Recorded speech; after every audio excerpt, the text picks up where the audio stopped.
Before hyperspace lanes, before the Jedi, before the wars that scorched the stars, the galaxy waited.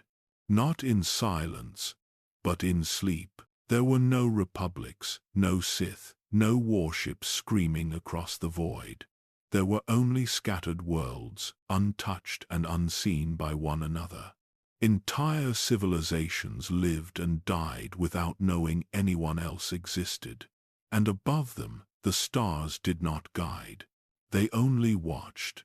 In a remote corner of the unknown regions, a planet turned slowly beneath a canopy of cloud and light, a world called Lehon.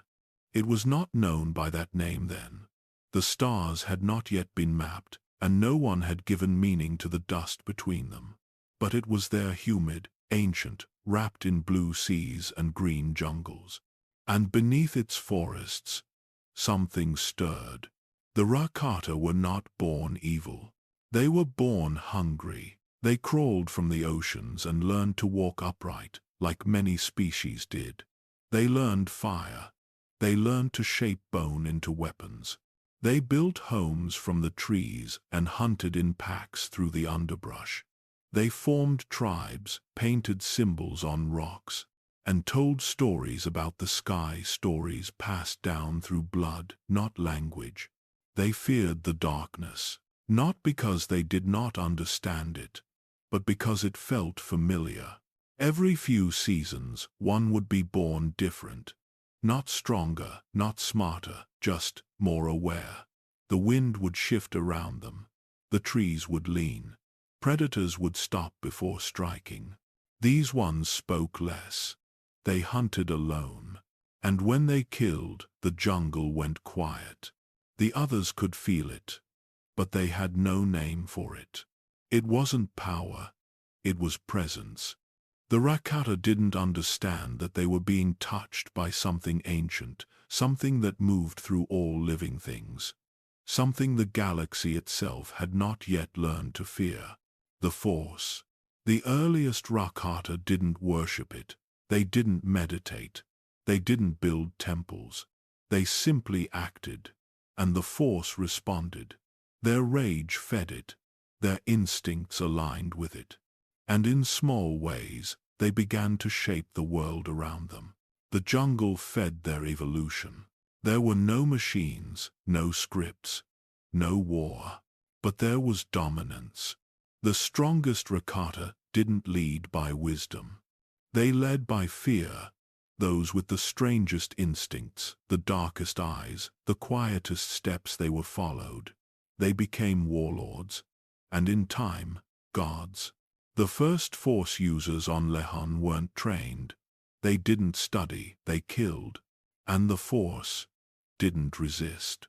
The jungle slept, but it listened, and slowly it began to echo their footsteps. The soil remembered, the trees leaned away, and the animals grew quieter with each passing year. The Rakata didn't evolve into darkness. They were simply never taught to turn away from it. No Jedi had come, no order had formed. There were no warnings, no examples of balance, no voices whispering restraint. The galaxy had left Lehon untouched, and in doing so, left the first Force-sensitive civilization to find its own path, without guidance, without resistance. And so, the jungle slept, but the dream began to twist. A new kind of hunger grew. One that could not be fed by meat or soil or rain. A hunger not of the body but of the soul. The stars were still above them, but the Rakata no longer looked at them with wonder. They looked at them with suspicion, and somewhere deep beneath the surface of the planet, something pulsed. A lightless rhythm, like a heart, like a warning, but it was already too late. There were no teachers. No temples, no orders, and yet the Force called. It did not arrive like a gift. It was not passed down like a code. It existed already inside the Rakata. It stirred when they were angry. It obeyed when they desired. It punished when they were afraid. In the early days, it was instinct. When a child survived drowning in a riptide that should have killed them, they were seen as chosen. When a hunter returned with twice the kill, they were made chief. And when a rival choked mid-breath without being touched, the tribe did not ask questions. They knelt. The Rakata were warriors long before they were rulers. Their jungles did not allow peace. Predators were always near, storms never stopped, and the ground itself could swallow entire tribes.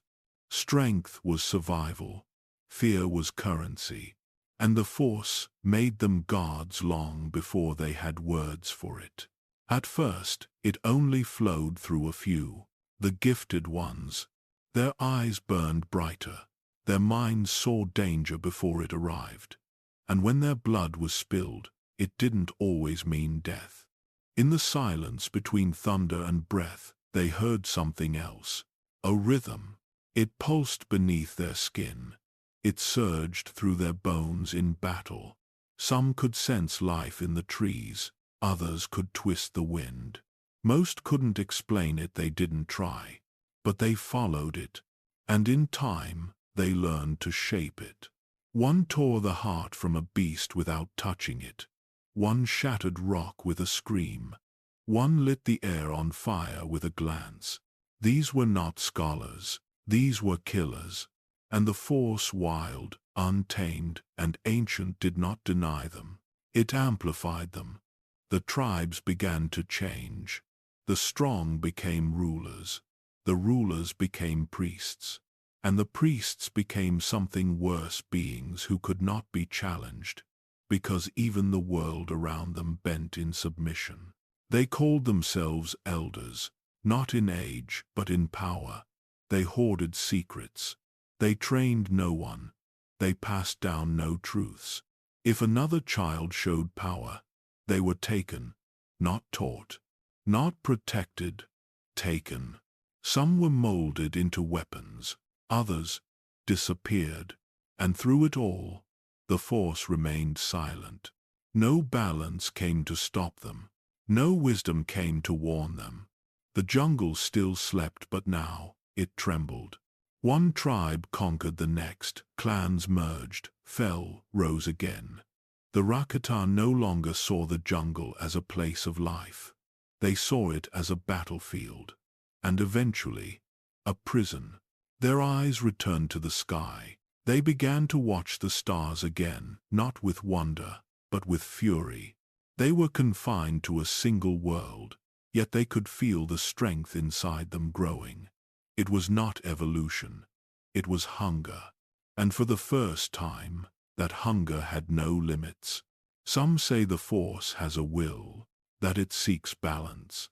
But on Lihon, there was no balance. Only survival. Only blood. And the Rakata were no longer bound by nature. They were beginning to shape it, bend it, break it.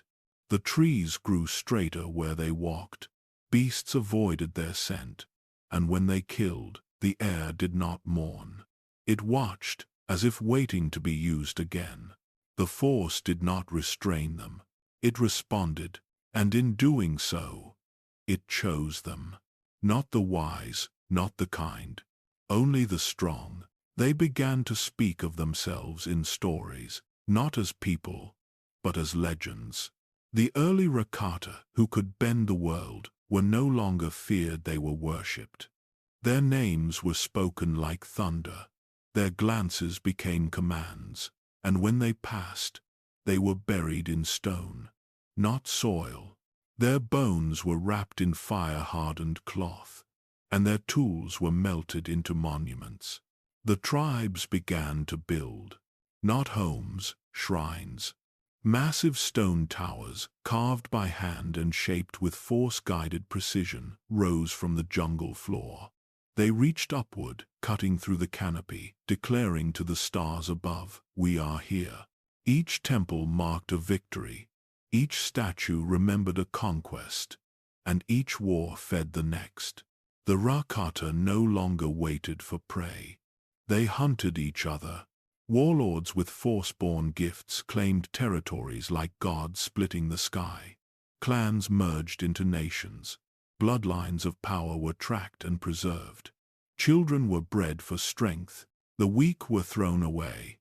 It was not cruelty. It was purpose. Mercy was seen as betrayal. For centuries, the Rakata expanded not across space, but across themselves. Their culture, if it could be called that, became ritualized violence. Feasts were held not to celebrate harvests, but executions. Dances were performed not for art, but to remember war. And the Force, the only thing they believed in, became a mirror of their hunger. Some could now drain life with a touch. Others could crush a body with thought alone. But no one healed. No one protected. The dark side had no name then. But it had a voice. And it was loud. The strongest among them began to experiment not just with the Force, but with the limits of flesh. Creatures were twisted, slaves were shaped. Rituals grew longer, darker. Sacrifices were made beneath temples, in chambers carved with symbols even the Rakata feared to look at twice. They were not becoming a society. They were becoming a machine, a living engine powered by dominance, built on the suffering of the many to feed the pleasure of the few. And yet, no one questioned it. Because it worked. Crops grew where warlords walked. Storms parted for fleets of blood-painted ships that never left the ground. And above all, they could feel it, the Force was stronger with each act of submission, each show of power, each soul broken. The galaxy remained silent. No other world spoke back. No enemy arrived to challenge them. The Rakata stood alone in the void, and assumed they were the only ones worthy to rise. But beneath the temples, under the foundations of power, cracks began to form. Slaves whispered in the dark. Children born without the gift began to question their worth. And those closest to the most powerful warlords began to feel fear, not of death, but of being forgotten. To the Rakata, death was not the end. Obscurity was. And as more warlords rose, each seeking to outdo the last, the temples grew taller, colder, emptier. Cities stretched wide, but lacked joy. Rituals became law. And the few who remembered the jungle, the real jungle, knew they had lost something they would never reclaim. There were no more gods, only survivors wearing the names of gods.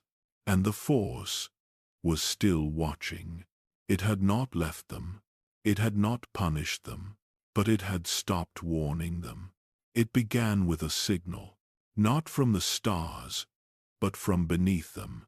Somewhere beneath the largest temple on Lehon, a device stirred.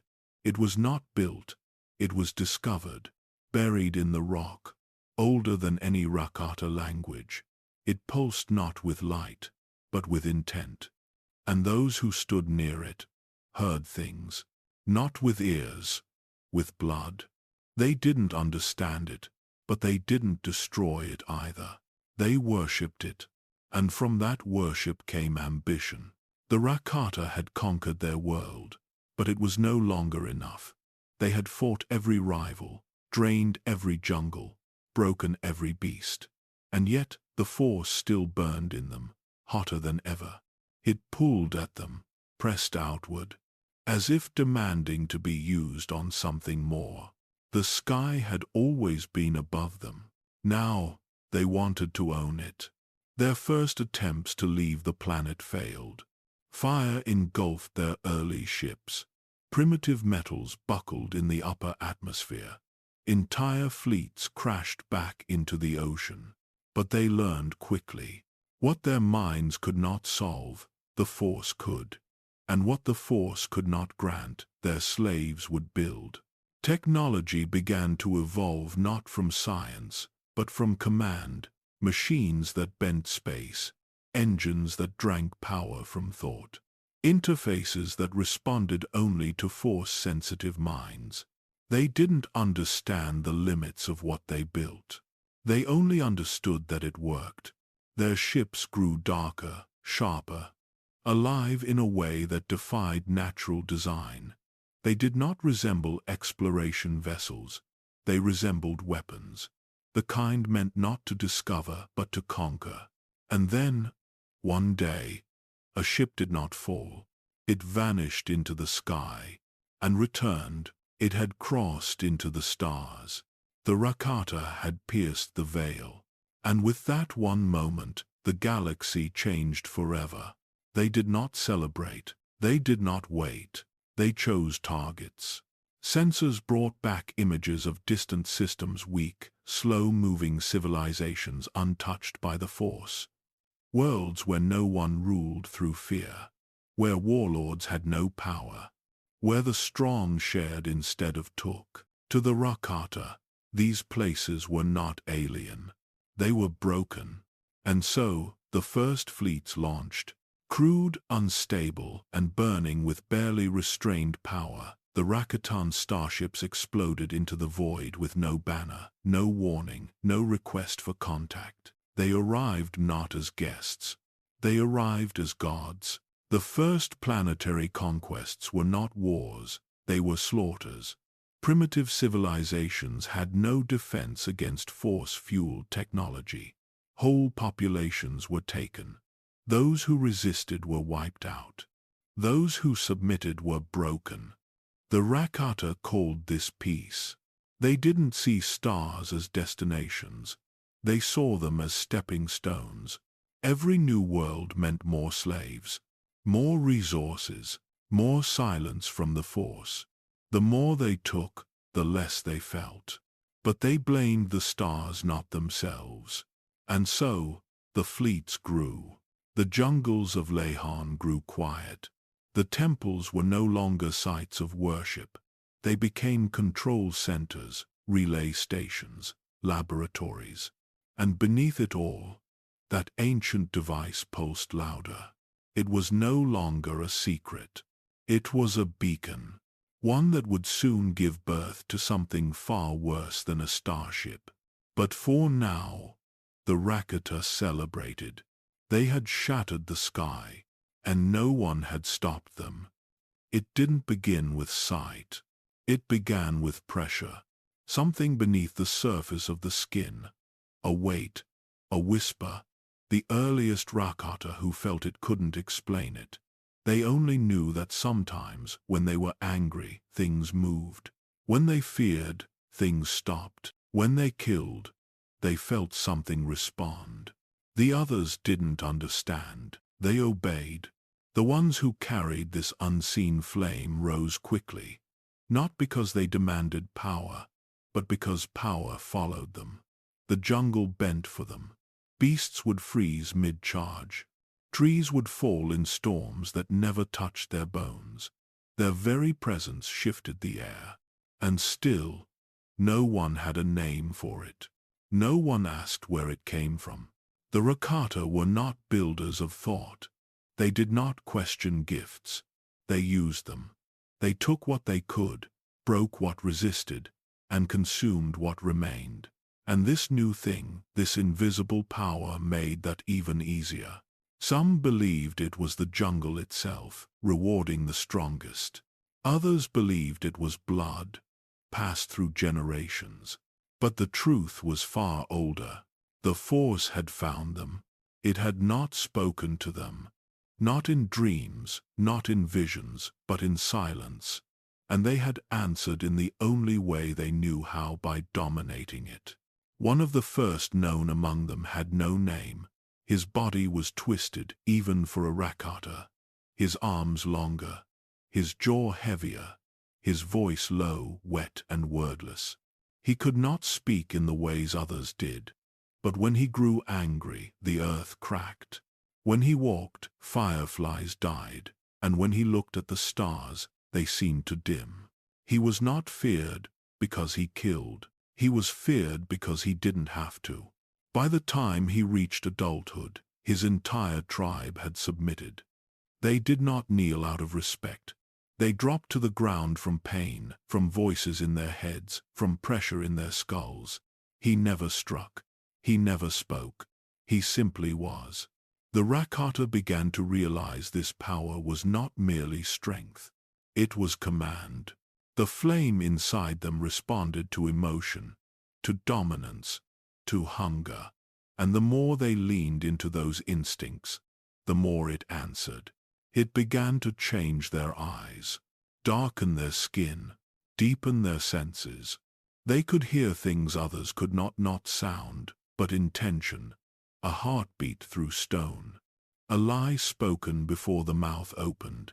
Their minds expanded, but their hearts did not. There was no compassion in this awakening, only utility. The first to feel the flame used it to survive. The next used it to conquer. And slowly, the rest of the Rakata either fell in line or vanished. Some simply stopped speaking. Some were torn apart by their own tribes.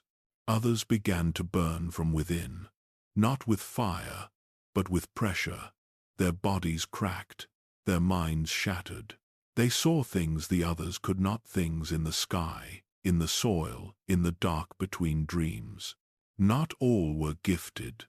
Not all were strong enough, but the ones who endured became something else. They stopped being hunters. They became rulers. The Force was not a lesson they learned. It was a weapon they absorbed. And it had no voice to warn them, no balance to guide them, no light to restrain them. Only hunger, and it was growing. Power wasn't enough. Not for long. The Rakata had touched the Force with instinct.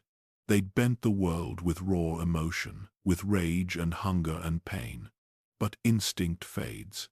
The strongest warlords began to reach limits. Their abilities stalled, their strength plateaued. The Force still obeyed, but not as easily.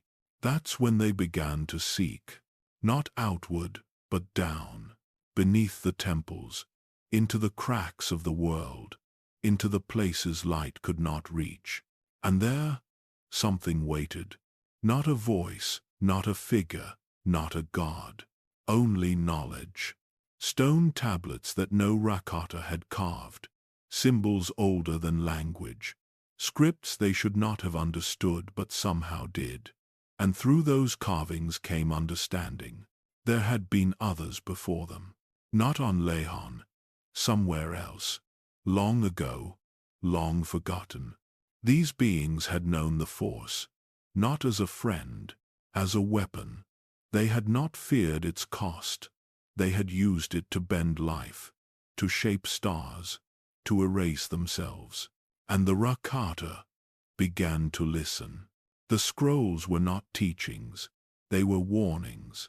But the Rakata did not read them that way. They saw instructions, rituals, doors. They copied what they saw, not because they knew the purpose, but because they craved the result. And the Force answered. Again, the abilities that had begun to fade returned, stronger, sharper, twisted. The Rakata learned to take from others not just with blades or chains, but through thought, through presence. They drained energy, they fed off fear. They filled themselves with the suffering of those who knelt beneath them.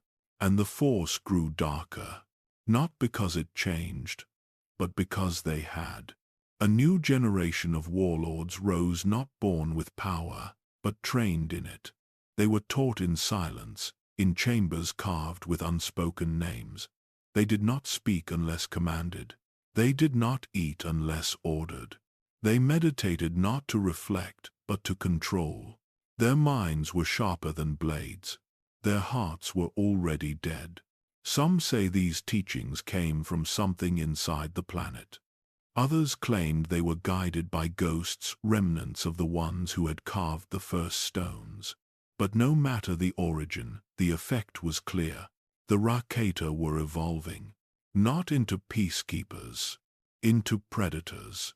Every lesson deepened their control over others, over the Force, over themselves. And in time, their power no longer needed emotion. It became instinct.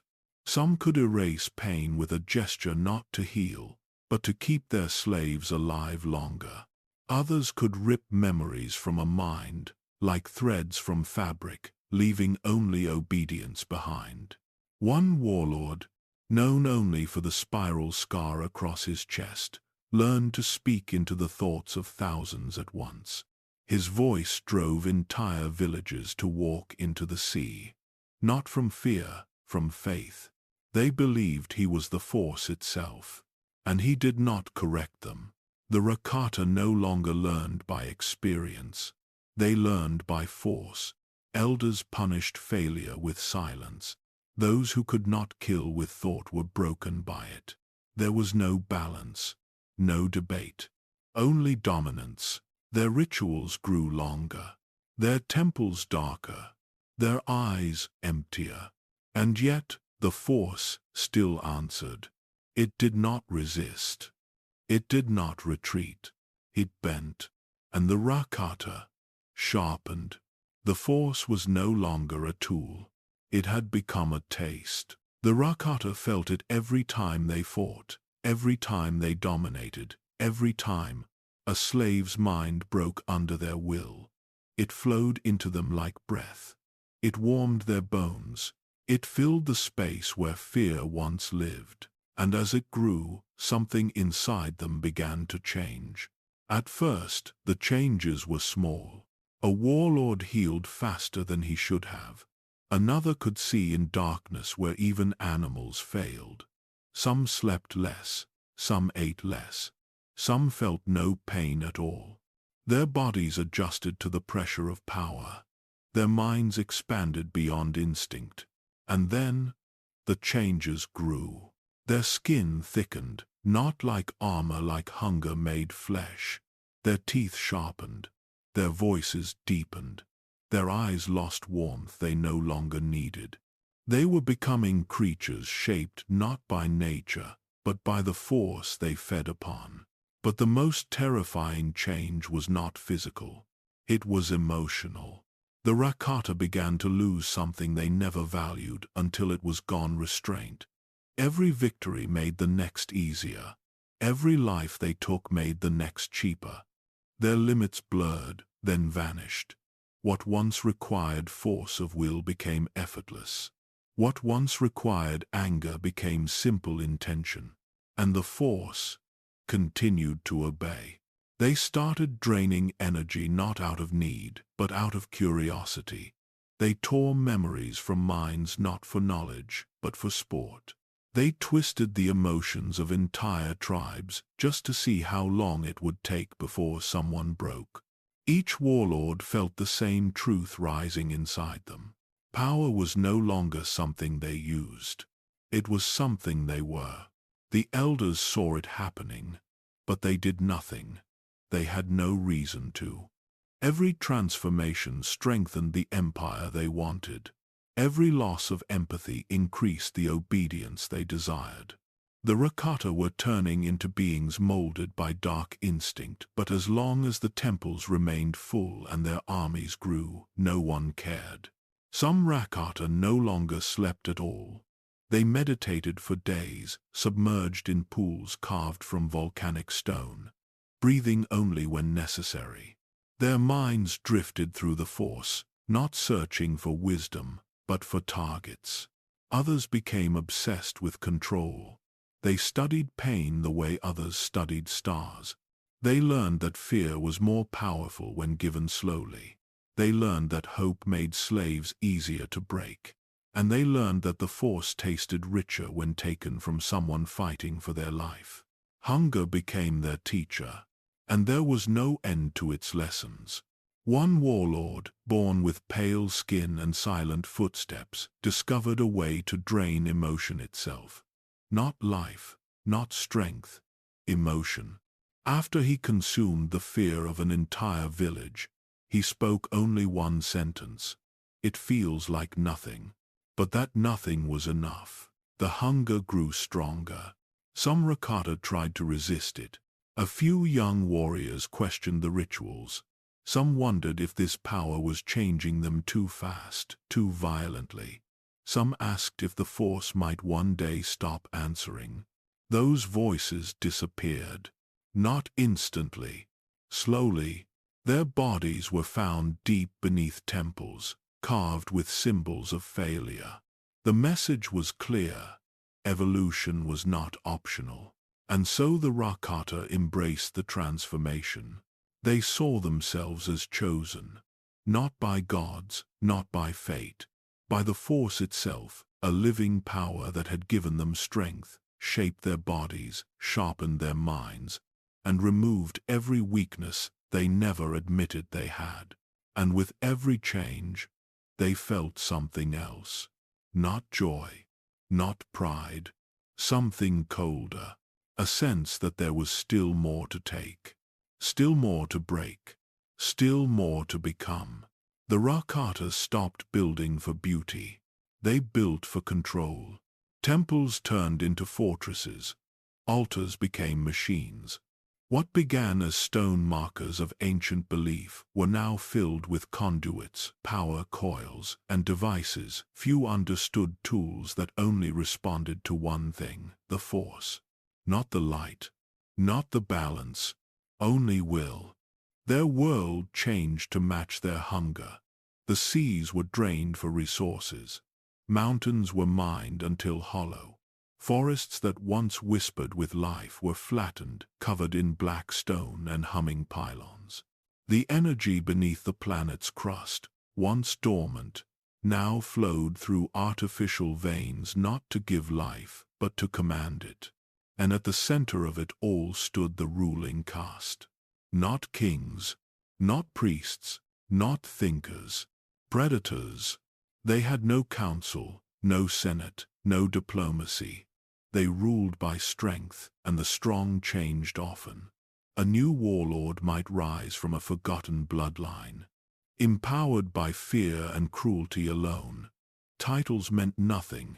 History meant less. Only power endured. The Force was no longer used to survive. It was used to erase. The Rakata did not ask whether a new technology was ethical. They asked if it worked. They did not question how many would die. They questioned whether enough would live to serve. Morality had become a forgotten language, one they no longer needed. Even among themselves, mercy vanished. Some Rakata began to experiment on each other not for healing, but to extract more Force sensitivity, more control. Entire bloodlines were sacrificed for a single offspring with stronger potential. Cloning attempts failed. Genetic splicing left thousands deformed, discarded in pits. The jungle could no longer scream. It was buried in steel. And still, the Rakata looked upward. The stars had not changed, but the Rakata had. They no longer saw space as a mystery. They saw it as theirs. And to reach it, they unified not in peace, but in purpose. Not through love, but through fear. A single voice rose above the rest, declaring an age of conquest not of one world, but of all. No one objected, because no one could. Their technology had reached a critical point powered by Force-sensitive will, designed through dark rituals, and built by enslaved minds. What should have taken centuries took decades. What others struggled to imagine, the Rakata forced into existence. And in time, the world turned. A new kind of engine was born, one that could pierce the sky. One that could tear through hyperspace without needing coordinates, guidance, or even maps. It needed only a pilot with power and hatred. The Infinite Empire had no name yet, but its bones had formed, its hunger had shape, and its heart had started to beat. The Rakata no longer feared being alone in the galaxy. They feared something else. That somewhere out there, something might be stronger. And so they prepared.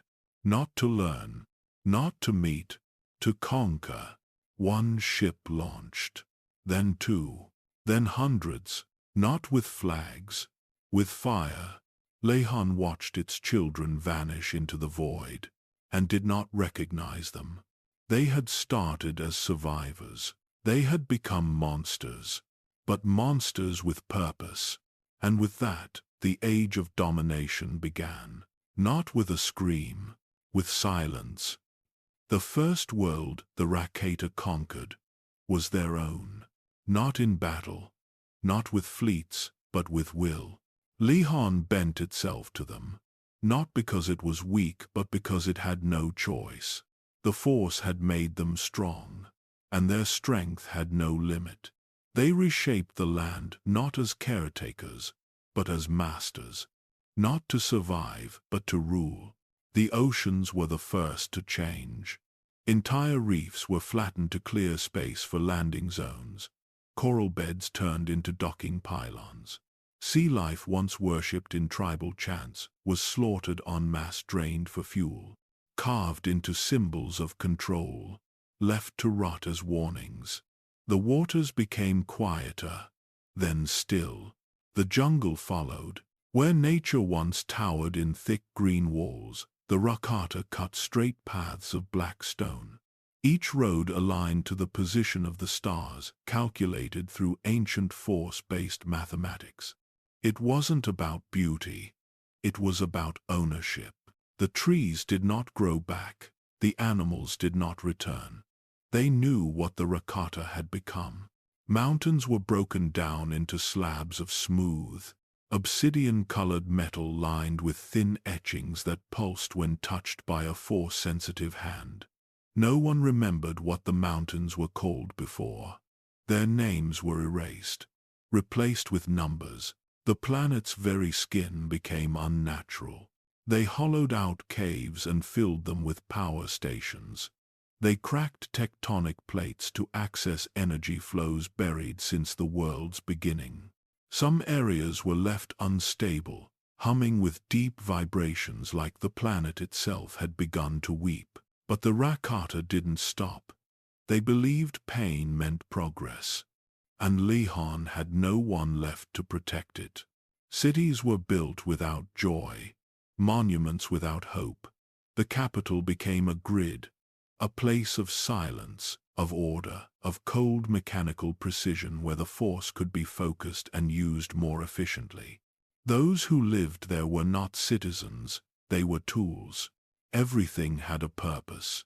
Nothing had peace. To walk Lehon as a slave was to feel watched at all times.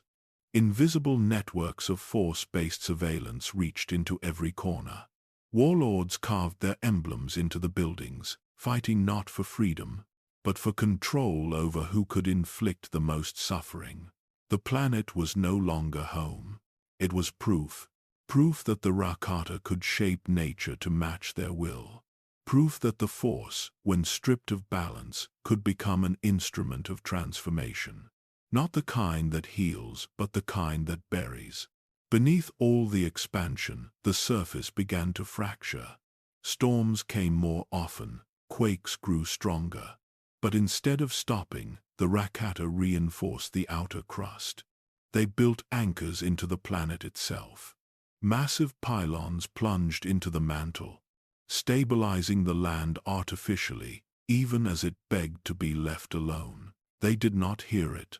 Or they did, and simply didn't care. What mattered was that Lehon endured.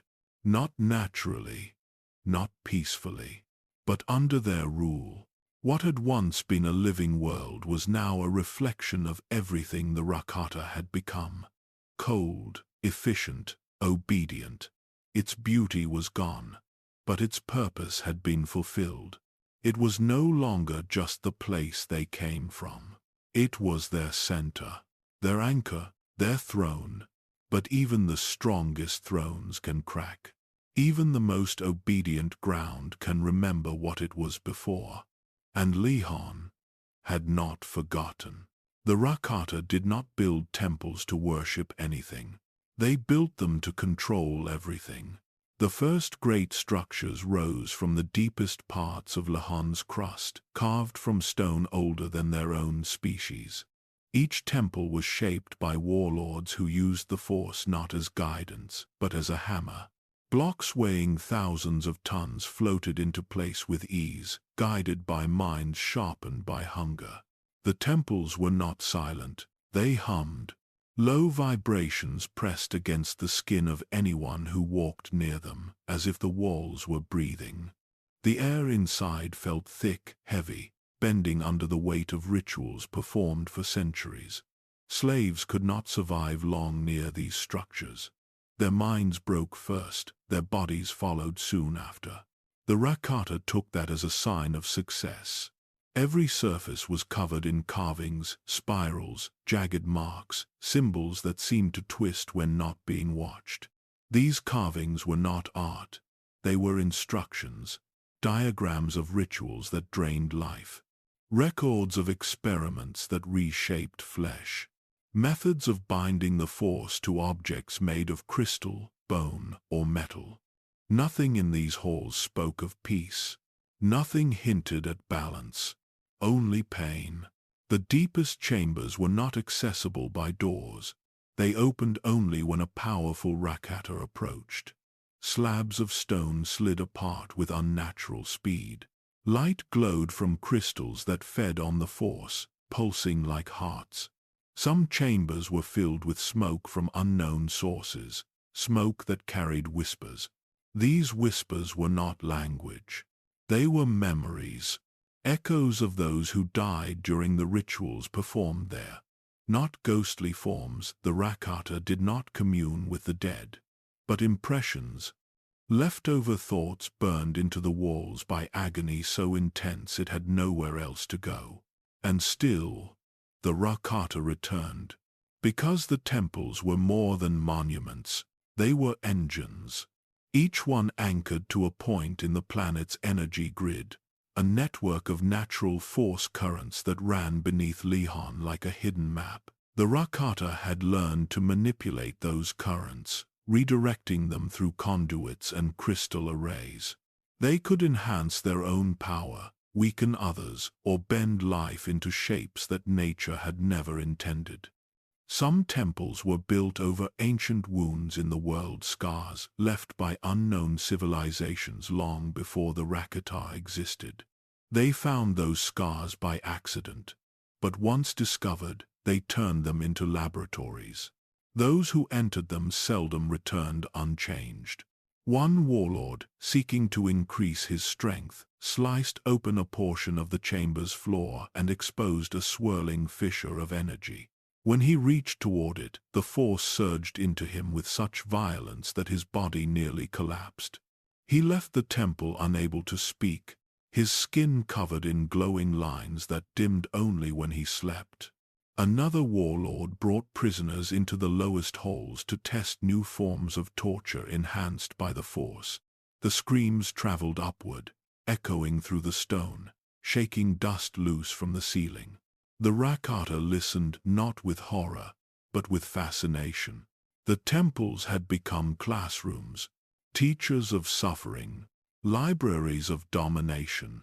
But beneath the surface of every carved wall, every humming crystal, every ritual chamber, the planet resisted, quietly, weakly, but persistently.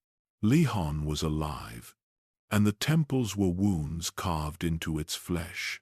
The Rakata believed these structures made them invincible. They believed the power drawn from the planet would last forever. They believed nothing could undo what they had built.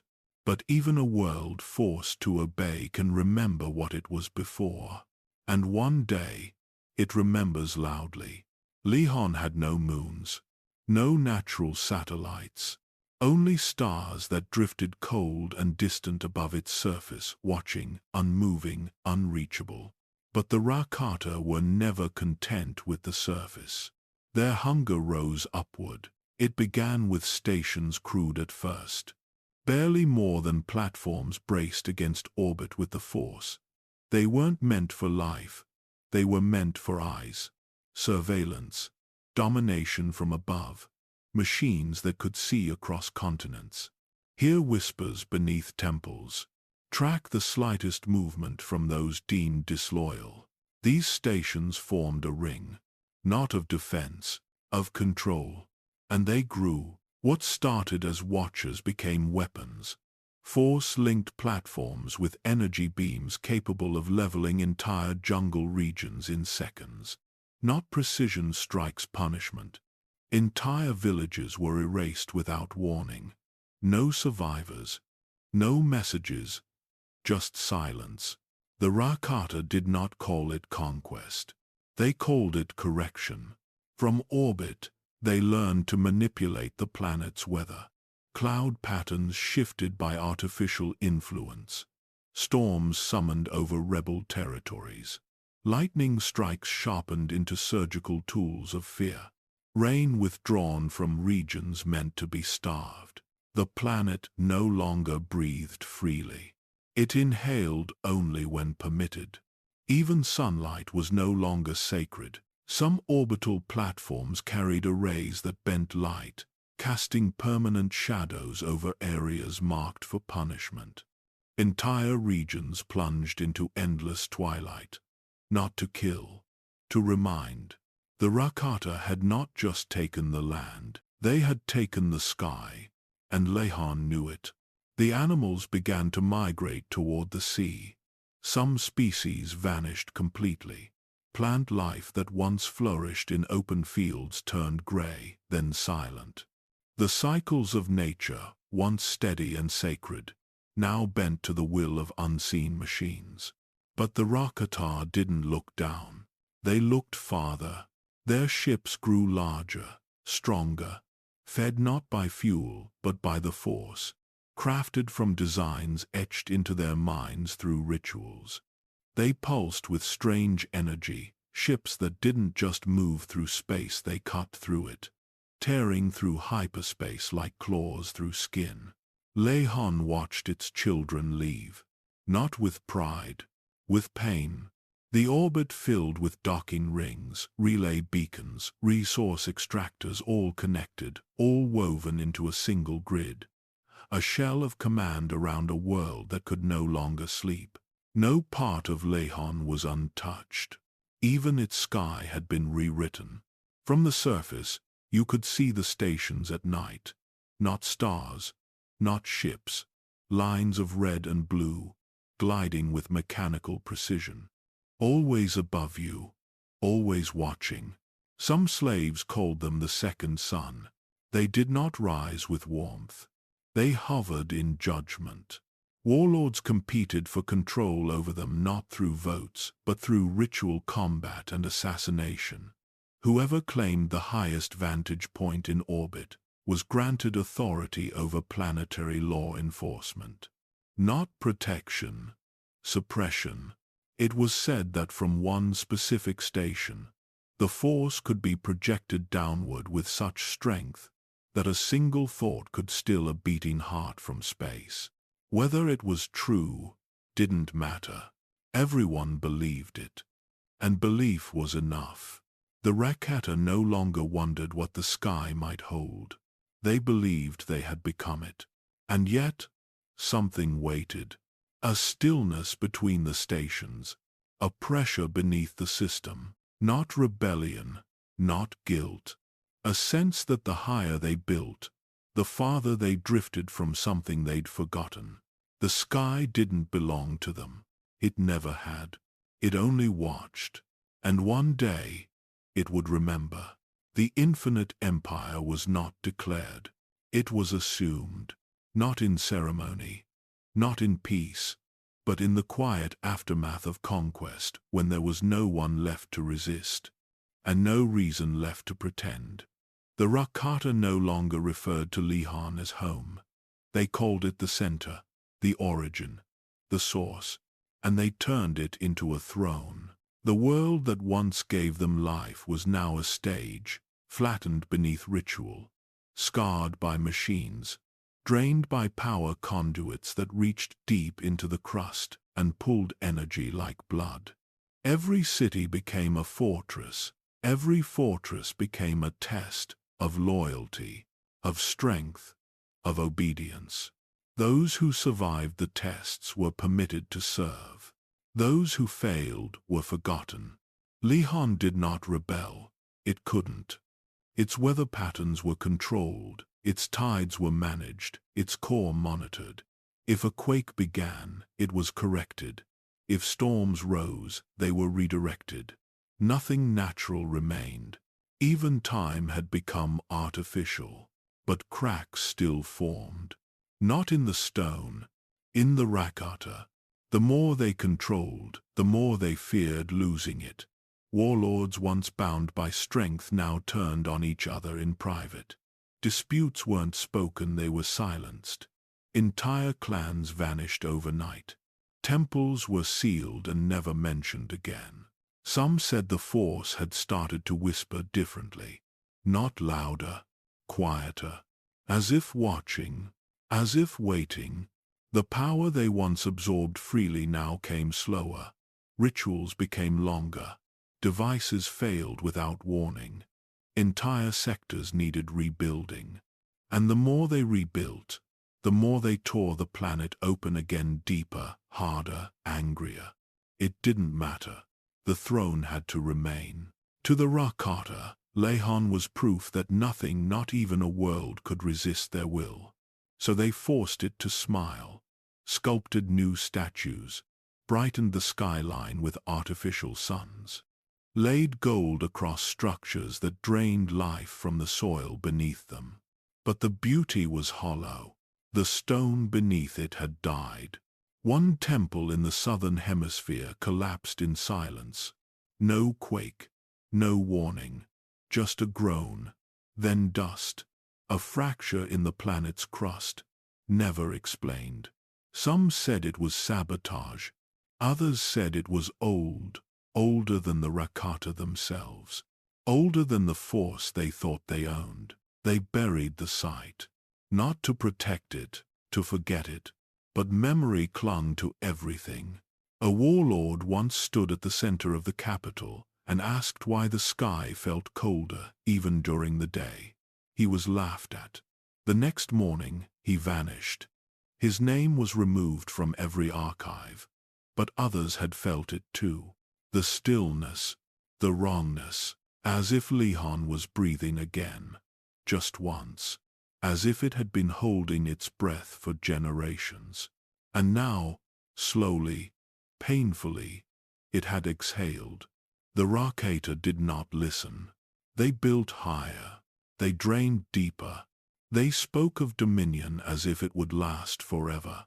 But even they knew what they feared most. Not rebellion, not invasion. Decay. The quiet rot that begins at the edges, unseen, unspoken, but certain.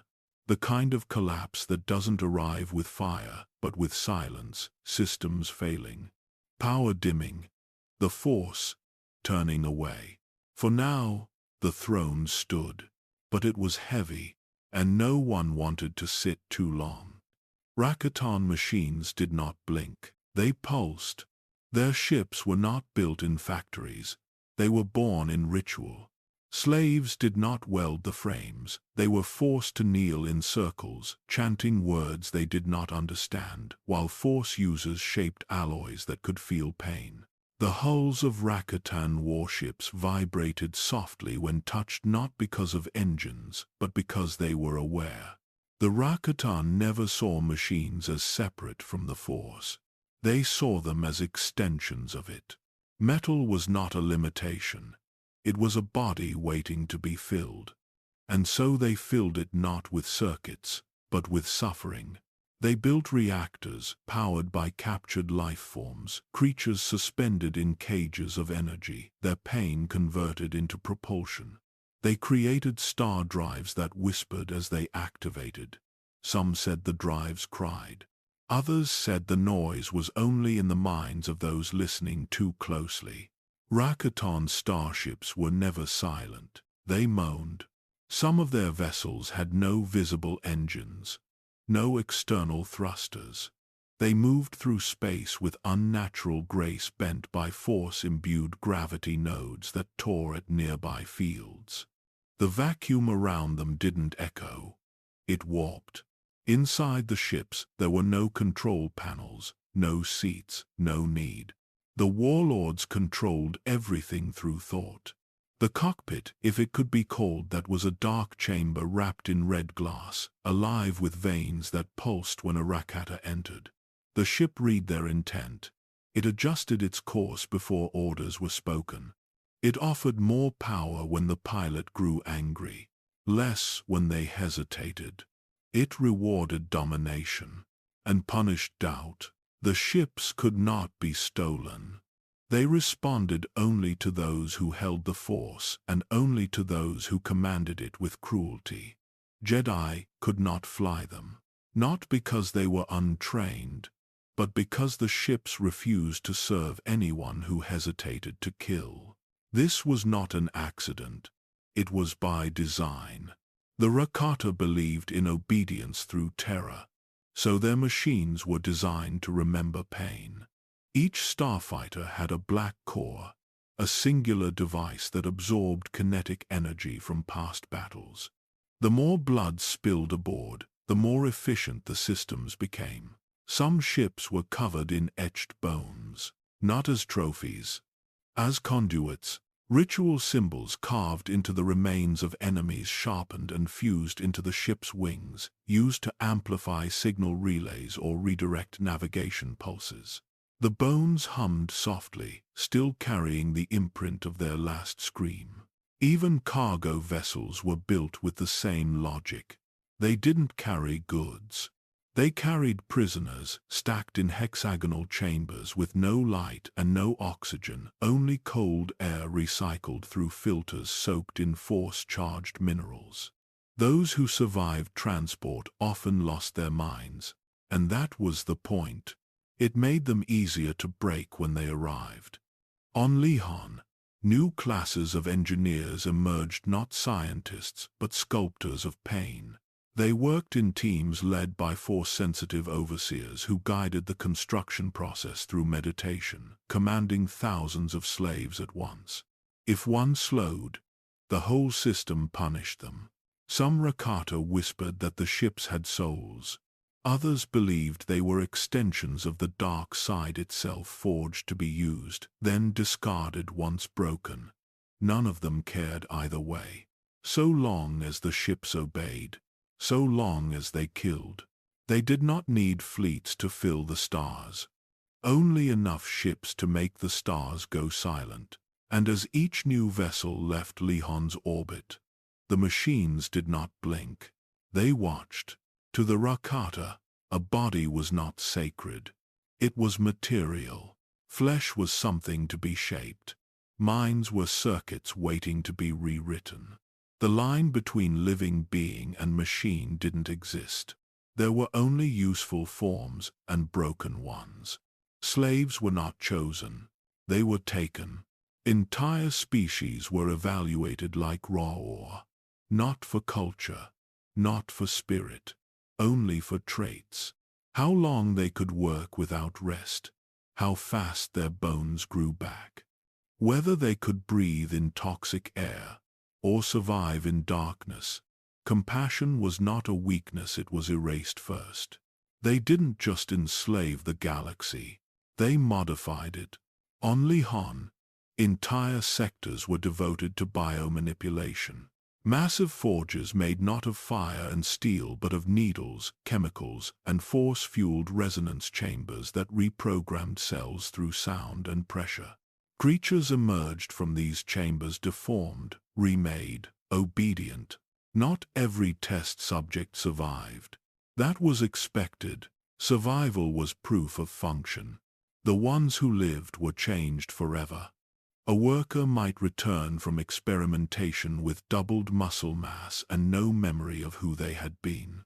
A sentient pilot might be fused to the frame of a transport ship, their nervous system stretched across cockpit walls, feeling every motion of the vessel as if it were a limb. Some Rakatan factories didn't have floors.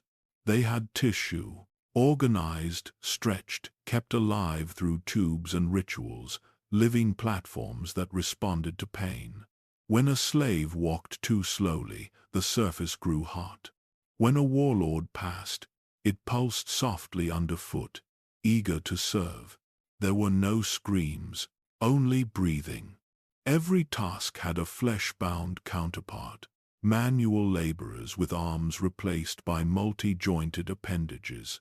Scribes with eyes, surgically enhanced to see across wavelengths. Couriers whose legs were removed and replaced with magnetic limbs that glided across energy rails. It wasn't medicine. It was economy. Rakatan warlords learned to mold species like clay. Some systems were conquered not with armies, but with offers. "Serve us," they said, "and we will perfect you." Some believed it, most did not. But none could refuse. Because refusal meant extinction. Even planets were altered. Terraforming was done not with machines, but with life forms engineered for obedience, roots grown from hybrid DNA that reshaped the soil. Clouds seeded with artificial spores that bled acid rain to wipe out resistance. Whole ecosystems were rewritten, one command at a time. And then, there were the mind fused.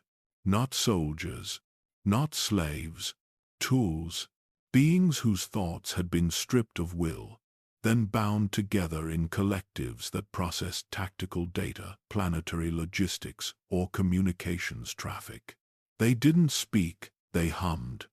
Their brains were linked through force-attuned conduits that allowed them to think without identity. Their bodies were kept alive in towers. They never saw the sky. They didn't remember it. Warlords used them to direct planetary subjugation with perfect precision. No questions, no emotions, only results. But sometimes a whisper would leak through the system. A phrase repeated in dead languages. A memory. A child's name. A forgotten scream. The Rakata dismissed these as echoes. Nothing to fear. But the slaves knew better. Because the tools never forgot what they were made from. They remembered fingers, faces, laughter. And one day, they would remember it all at once.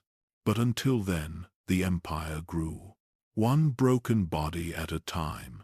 The Rakata did not discover the galaxy. They carved it open. Their first true conquests began without warning. No messages, no contact, no demands. Their ships slipped out of hyperspace like wounds forming in the fabric of space itself, engines leaving trails of bent light behind them. The Rakata did not introduce themselves. They arrived already victorious. Primitive civilizations never had a chance. Some worlds still used metal tools. Others had only just learned to harness fire. None understood why the sky suddenly darkened.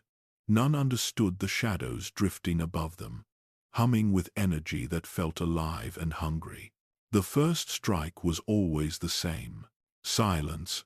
Energy beams that cut through cities without heat or flame. Vibrations that shut down nervous systems, leaving entire populations collapsed where they stood. Some worlds surrendered immediately. Others resisted. It didn't matter. Resistance only changed how long they lived. The Rakata did not conquer for land. They conquered for labor. For bodies that could be shaped into tools. For minds that could be hollowed out and filled with obedience. Each world was catalogued, dissected, evaluated not by culture or history, but by usefulness. When a planet failed to meet expectations, it was scoured, not destroyed, drained. The Rakataran energy harvesters landed like claws. They drilled into the crust, pulling out thermal reserves, magnetic fields, and even ambient force signatures. Some planets dimmed, others trembled. A few cracked entirely, split open by the stress of being stripped too quickly. The Rakata did not mourn them. They only moved on. In some systems, the Rakata enslaved the strongest species. In others, they enslaved the most intelligent. On a rare few, they took everyone not for work, but for experimentation. Entire sectors became laboratories for warlords seeking new forms of domination. A handful of planets fought back with primitive unity. It wasn't enough. Rakatan shock troops descended in armor that responded to their thoughts. Their weapons did not fire bolts, they launched pulses of compressed space, tearing through bodies and stone as if both were made of dust. Entire continents surrendered after witnessing a single demonstration. Some warlords preferred diplomacy. False promises. They offered gifts that healed wounds, cured diseases, or produced food from nothing. And once trust was gained, once hope was restored, the trap closed. Chains replaced handshakes, factories replaced fields, flesh replaced metal. By the time the enslaved understood the truth, it was too late. The Infinite Empire grew like infection, quiet at first, then unstoppable. Systems fell before news of their fall could spread. Hyperlanes were redrawn, star maps rewritten. And above every conquered world, Rakatan overseers watched through devices that glowed with a faint, cold blue. But the galaxy was large, and the Rakata were few, so they expanded faster. Shipyards were built in orbit around dying stars, using their radiation as fuel. War factories were constructed on worlds where the ground bled light. And in secret chambers on Lehon, warlords pushed the force deeper into their machines, creating engines not meant for travel, but for domination. Yet, in the midst of victory, something else appeared. A shadow beneath the surface of conquest. A sense that the more they consumed, the more the galaxy resisted. Not with armies, with unease. As if every planet they cracked open released something they had never meant to touch. But the Rakata didn't notice, or refused to, because the galaxy was collapsing before them, and they were too busy celebrating the sound. The Infinite Empire was not too big to fall. It was too cruel to survive. Every new world added to its reach, made the Rakata more powerful but also more desperate. The expansion was constant. The victories were endless, but the hunger that fueled them never stopped growing. The more they took, the less it satisfied. Some warlords noticed it first. Their rituals began to fail. Devices that once roared with force-fed energy began to flicker. Ships took longer to respond. Slaves collapsed before work began. And in the deepest chambers of the temples on Lehon, where the force had once sung so clearly, there was only silence. But silence was not defeat. It was ignored. Instead of retreating, the Rakata escalated. They increased sacrifice, extended pain, repeated rituals with more victims. They believed the force had become lazy or bored, and it was their job to remind it who ruled. So they bled more. Whole planets were devoted to suffering. Colonies where nothing was built, only harvested. One world was turned into a storm chamber, generating endless weather powered by the agony of those beneath its surface. Another became a testing ground for time loop rituals, where the same prisoners died thousands of times in fractured moments. The force responded, but not like before. It bent, it moved, but it did not give. It became heavy, sluggish, not broken, but tired. And the Rakata grew paranoid. They began turning on each other more openly. Accusations of weakness led to public executions. Elders were cast out for failing to maintain their grip on planetary power nodes. Warlords who once ruled by fear now ruled by surveillance, watching even their most loyal for signs of defection. Slaves were no longer the only ones to disappear. The Rakata began purging their own. Those who suggested restraint were silenced. Those who suggested retreat were erased from the archives. Lehon, once a symbol of unity, became a place of caution. Not because outsiders had breached it, but because insiders had. Trust rotted first. Then came the machines. Rakatan technology was never designed to run without cruelty. It fed on it. Devices that had once responded to anger now shut down in confusion. Ships screamed in orbit with no pilot inside. Factories malfunctioned when fear in the workforce dropped too low. The Empire had engineered a system that only ran on torment, and now it was collapsing under its own weight. The most powerful warlords withdrew into isolation, surrounding themselves with loyalists and rituals. They no longer expanded. They hoarded. They shut down gateways, disconnected from hyperspace routes. Some even destroyed planetary infrastructure just to ensure no one else could use it. The Empire wasn't falling. It was devouring itself. But the galaxy did not forget. The scars remained. Whole sectors burned empty. Survivors whispered of ships that came without sound, of voices that bent thoughts, of temples that hummed beneath dead ground. The Rakata had reshaped the stars, but now they were alone in them. And Lihon, once the heart of everything, had begun to tremble. Not with rebellion, with exhaustion. The machines were still humming. The warlords were still ruling. The rituals were still being performed. But something beneath it all had changed. The Force was no longer with them. It was watching them. And the power they'd spent centuries extracting had started to bleed back out. Not in fire, in silence. At first, it was just one signal. A routine update from a supply outpost in the outer rim of their domain. A place barely worth remembering, cold, quiet, distant. The signal failed to arrive. No cause, no alert, just absence. The Rakata didn't panic. Empires that stretch across the stars learn to expect delay. Transmissions fall out of sync. Slaves grow careless. A technician might fail to complete a ritual. These things happened, and they were punished. But then it happened again. Another signal, then 2, then 12. Entire systems faded from the communication web like they had never existed. Relay stations showed no interference, but their records ended mid-cycle. Patrol vessels dispatched to investigate failed to return. There were no wrecks, no debris, no survivors. Just silence. For the first time in centuries, the Rakata found themselves reaching into the stars and touching nothing. It was not war.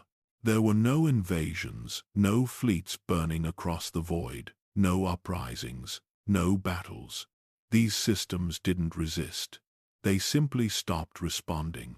The warlords called for more scouts, faster ships, stronger rituals. They believed it was a weakness in the grid, a gap in the pattern, something technical, not spiritual. They were wrong. But even when the pattern held, the silence continued. Some ships returned but wrong. Their hulls bore no damage, but their pilots had gone blind, or deaf, or mad. Others returned empty, drifting, crewless, the logs erased, the lights still humming.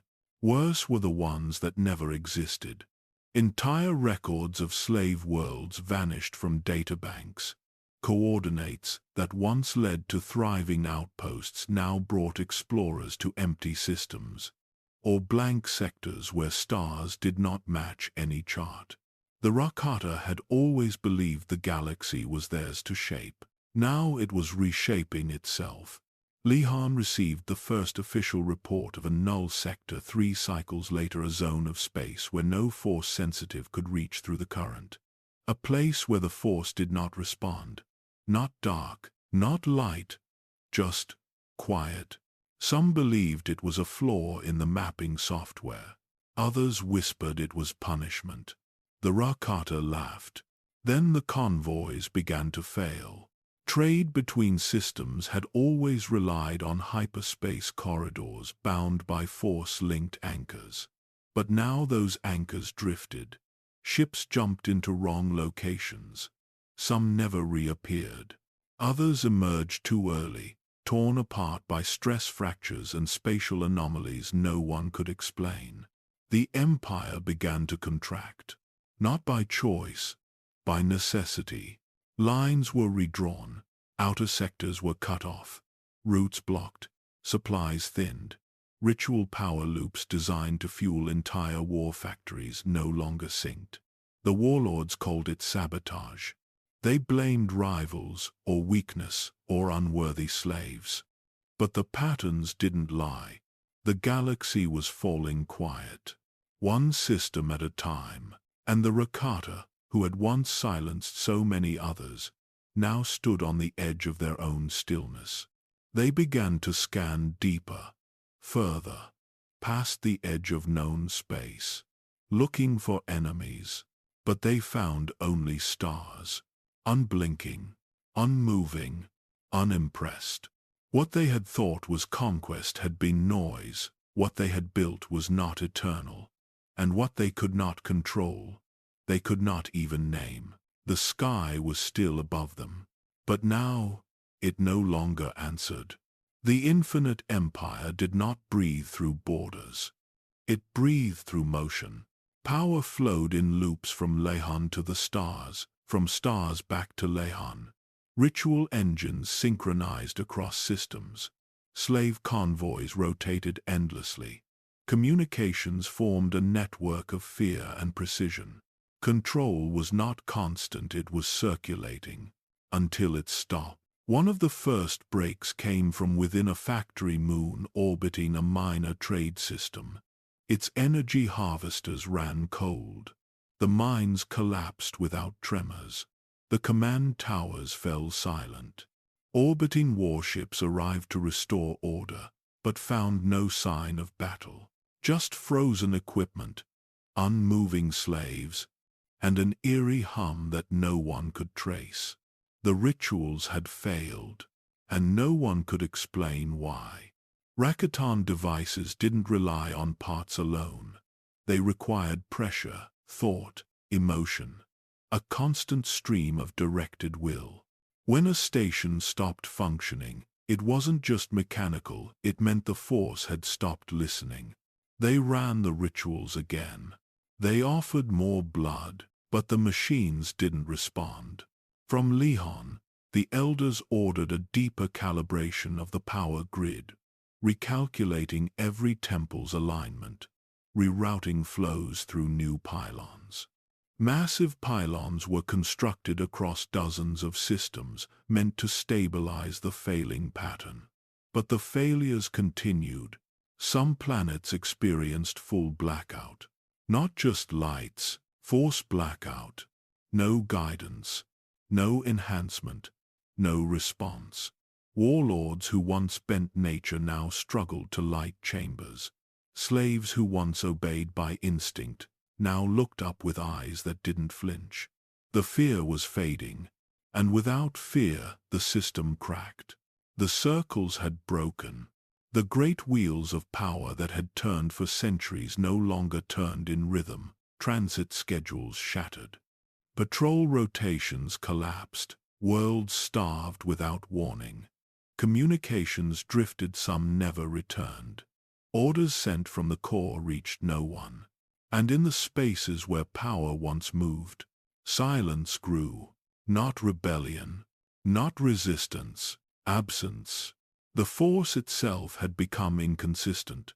Some warlords described moments of emptiness, days where their connection failed entirely, their rituals dull, their strength blunted.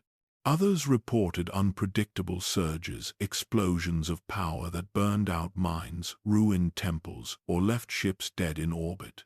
Balance had never been a concern to the Rakata, but now imbalance was everywhere. The elders called it temporary, a realignment, a recalibration. They ordered more sacrifices. More silence followed.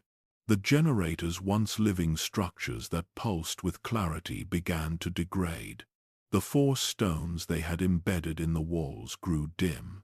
The symbols that once glowed under blood and fire now cracked, crumbled, and refused to be replaced. The Rakata began to destroy their own systems in frustration. Not for strategy, for pride. If a world failed to respond, it was purged. If a sector fell too far out of sync, it was abandoned. Li Han began sealing its borders, rerouting power into protective networks designed to insulate the core from collapse. But the decay didn't stop, because the circles weren't external. They had always been internal. The loops that powered their empire were built on domination, on obedience, on suffering given shape. When the systems failed, it wasn't a matter of infrastructure. It was spiritual. It was the Force itself, pulling back. And without it, the Infinite Empire was just noise in a dark sky. A machine with no fire. A throne with no breath. A circle broken not by war, but by time. Fear had always served the Rakata. It was how they ruled, how they fed, how they moved entire civilizations into chains with a glance. It wasn't a weakness. It was a tool, and for centuries it had been theirs to give. But now, they were feeling it. Not the fear of death. The Rakata didn't fear dying. They feared irrelevance, disconnection, silence, a kind of absence that felt colder than any battlefield. And that fear had begun to spread not among the slaves, but among the masters. It started in the quiet places, the meditation chambers, the ritual halls.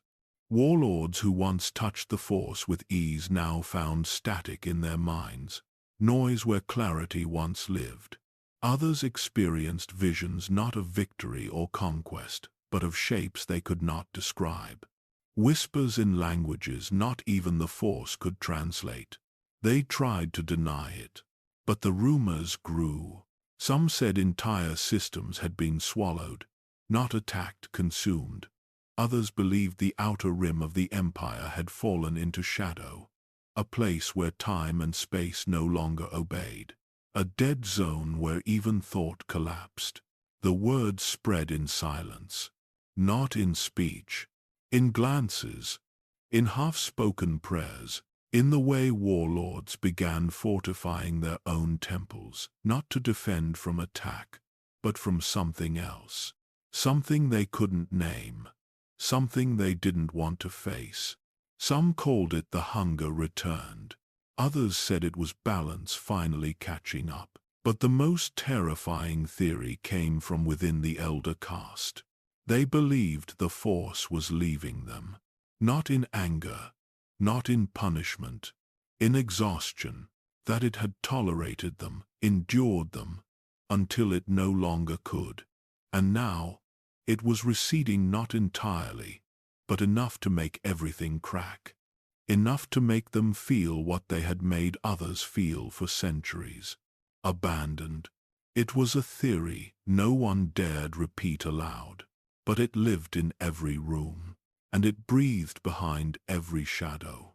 The slaves noticed first. Their chains grew lighter. The pain suppressors embedded in their spines malfunctioned more often. Their thoughts grew sharper. Some even touched the Force themselves, not with training, not with ritual, but with clarity. And the Rakata noticed. Not with pride, with fear. Because if the Force was choosing others, if it was awakening outside their control, then they were no longer alone, and they were no longer special. One system erupted into chaos after a transport ship filled with bound workers turned on its escort vessels and overwhelmed the crew. The ship was found weeks later drifting, empty, no bodies, no damage.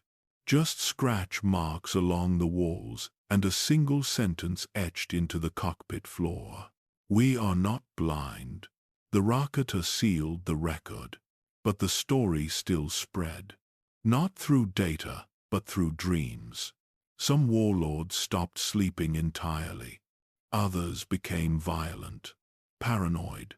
They accused their own engineers of sabotage, their own priests of betrayal. The Empire's cruelty did not lessen. It turned inward, and the force, once so loud in their bones, now spoke in echoes. Or not at all. For the first time in their history, the Rakata felt what they had always denied. They were afraid, and the void vast, endless, indifferent was listening. Lehan had always been the center. No matter how far the Rakata reached, no matter how many systems they enslaved, every line of power, every thread of control, every whisper of the Force eventually returned home. The stars were distant, but they were never silent. They reflected the Empire's strength. They obeyed, until they didn't. The first true silence came from a region close enough to see with the naked eye. A cluster of bright stars, once visible every night above the temple spires, dimmed.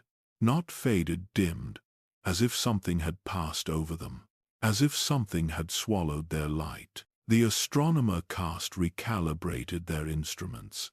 No errors. The stars had been there the day before. Now they were gone. The Rakata studied hyperspace routes. They checked navigation charts. They sent ships to investigate. None returned. Sensor data came back corrupted, twisted, repeating the same unreadable signature, a distorted pulse that vibrated more like a heartbeat than a transmission. Warlords argued over the meaning. Some believed it was weaponry from a lost civilization. Others claimed it was a natural phenomenon. But the elders sensed something deeper. Not a threat. Something worse. A withdrawal. It wasn't the stars that had dimmed. It was their connection to them. And once they realized that, they saw the pattern everywhere. Star maps flickered. Transmitters pulsed with empty static. The great surveillance ring around Lehan began to fail one station at a time. Their lights went out silently, without conflict, without warning. They didn't fall from orbit. They didn't explode. They simply stopped responding, like minds shutting down, like eyes closing. Lehan reached out to its fleet commanders. No answer. It attempted to re-establish contact with its slave worlds. Only fragments came back, half-formed messages, unfinished requests, screams cut short. Silence taking their place like a tide. The Rakata sent more ships. Nothing returned. The elders sent their strongest force users into deep meditation, demanding visions, demanding clarity, demanding answers from a power that had always obeyed. But the Force did not show them the stars. It showed them emptiness. A cold expanse with no movement, no echo, no sound. And the worst part was not the silence itself. It was the realization that the silence was natural. The galaxy was not screaming. It simply wasn't listening. The Infinite Empire had stretched so far, so violently, that the threads holding it together had begun to thin. Not because of rebellion, not because of attack, because nothing designed to operate through pain can survive when pain stops flowing. Warlords gathered on Lehan in fear disguised as fury. They pointed to maps filled with red zones, dead sectors, empty coordinates. They demanded retaliation against enemies they had not identified, strategies against threats they could not see. But the elders understood. For the first time since their rise, the Rakata faced something they could not dominate. Not a foe, not a creature, not a weapon. Distance. The vast, indifferent quiet of a galaxy too large to be controlled forever. They had mistaken expansion for eternity. They had mistaken conquest for stability. They had mistaken obedience for strength. And now the sky that once reflected their power reflected nothing. Lehan stood alone, a single world surrounded by darkness, reaching out through networks that no longer led anywhere, calling to stars that refused to respond. The Empire had not fallen. It had gone unheard. And in that silence, the Rakata finally felt the truth. They were not infinite. They never had been. It didn't start with death. It started with silence. Not silence in the stars that had already come, but a different kind, closer, quieter. Inside the body, inside the mind. Warlords who had ruled for centuries through thought alone suddenly found their senses dull. The first report came from a frontier ritualist, stationed on a mining world. Mid-ceremony, his connection to the Force vanished. Not weakened, not disrupted, gone. His breath caught, his eyes dimmed, the glow in his skin faded, and the ritual collapsed into fire, taking half the temple with it. He survived, but when they pulled him from the wreckage, his voice was empty. His hands could not summon light. His thoughts no longer bent the air. The others called it weakness, a failed offering, a break in concentration, until it happened again, and again, and again. Dozens of warlords across distant systems began to report the same thing, a sudden numbness in the Force. Like the breath of the galaxy had been held. Their powers failed during battle. Ritual weapons sparked and died in their hands. Shields, powered by thought, refused to form. Commands sent through Force-linked networks never reached their targets. And those were the lucky ones. Some simply collapsed. They did not die, but they changed. Force-rich bloodlines, families who had dominated entire sectors for generations, lost their strength overnight. Parents who had trained their children in mental domination for decades watched their heirs fall mute, blind to the currents that once guided them. Entire dynasties of Force users became ordinary, and ordinary was not allowed. In the Infinite Empire, strength was law, and now the law had stopped working. Lihan sent overseers to inspect the outer sectors. They returned with no answers. Only confusion. Temples filled with elders who could no longer sense each other. Monuments that refused to open to Rakatan presence. Machines that responded to voice but not thought. The disease had no name, because it had no symptoms. No fever, no blood, no rot.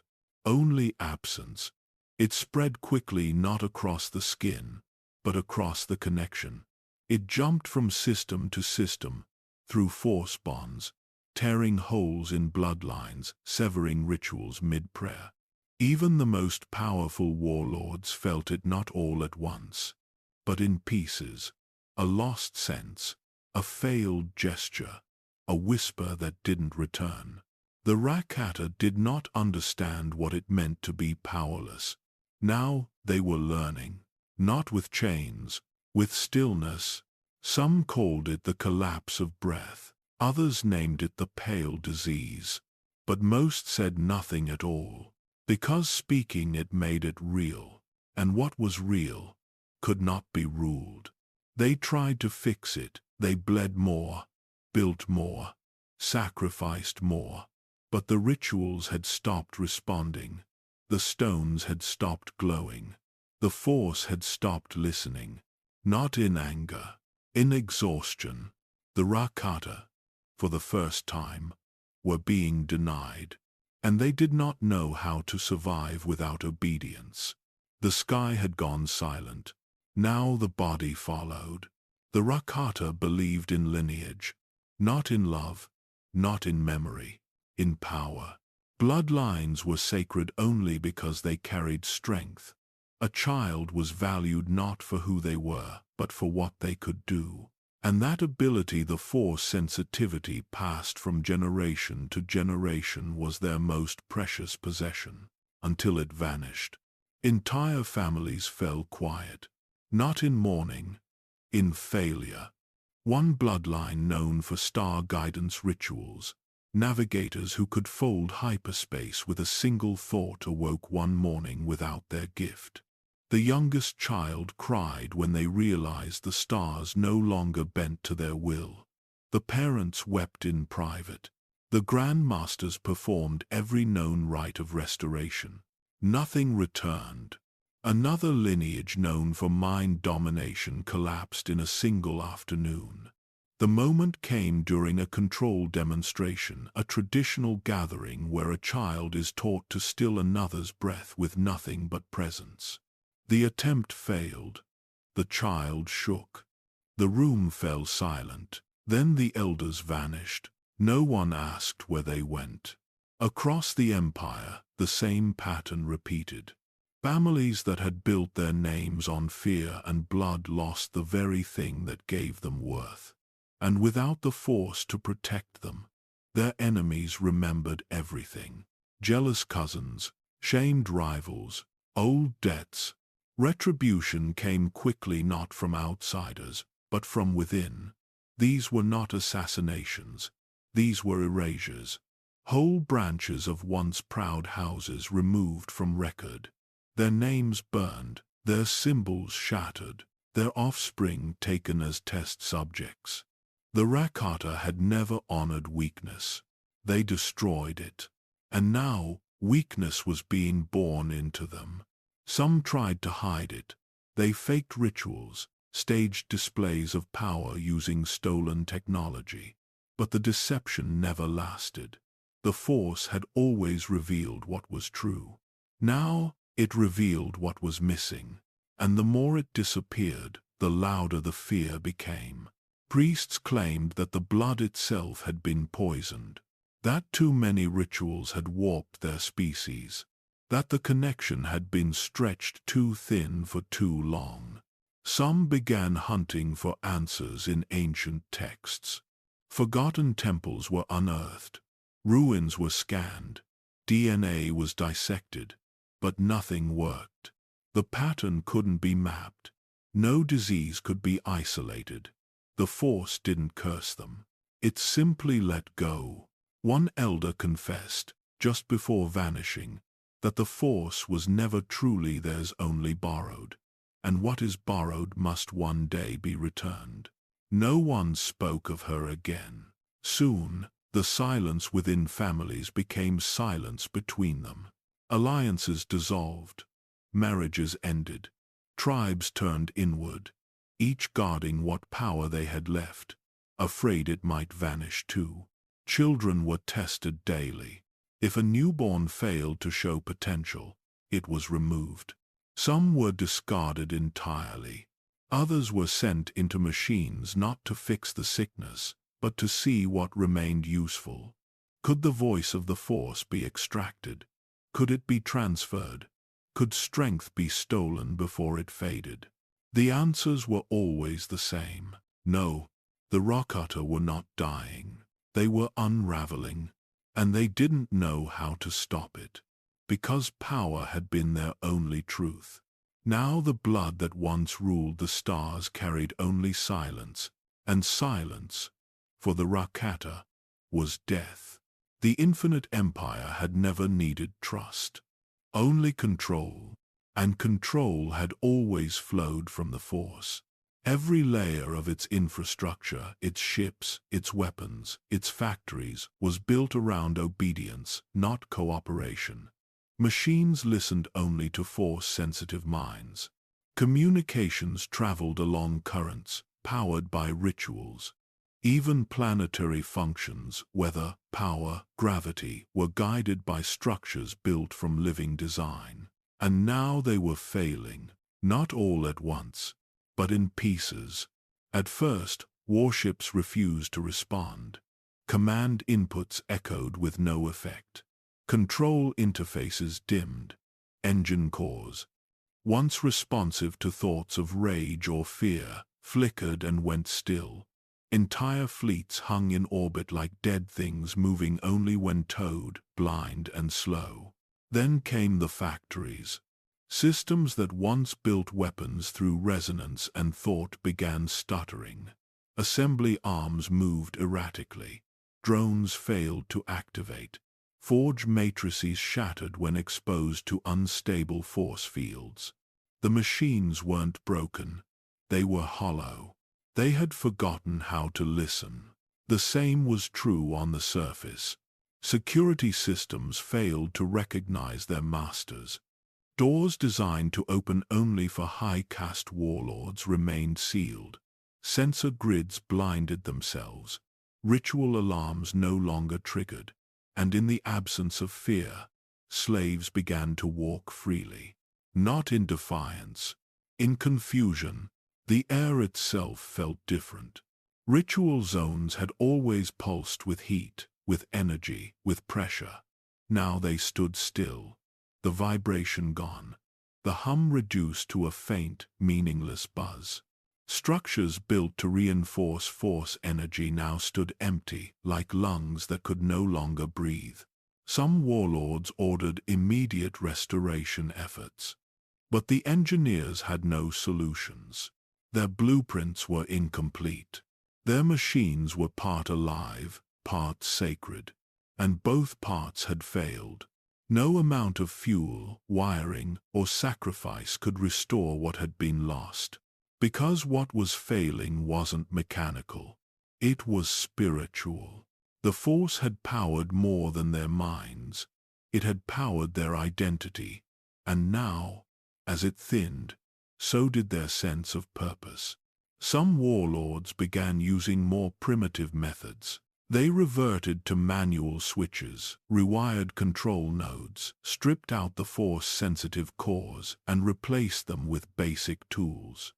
But these systems were inefficient, slow, unreliable. The Rakata hadn't built redundancy into their empire.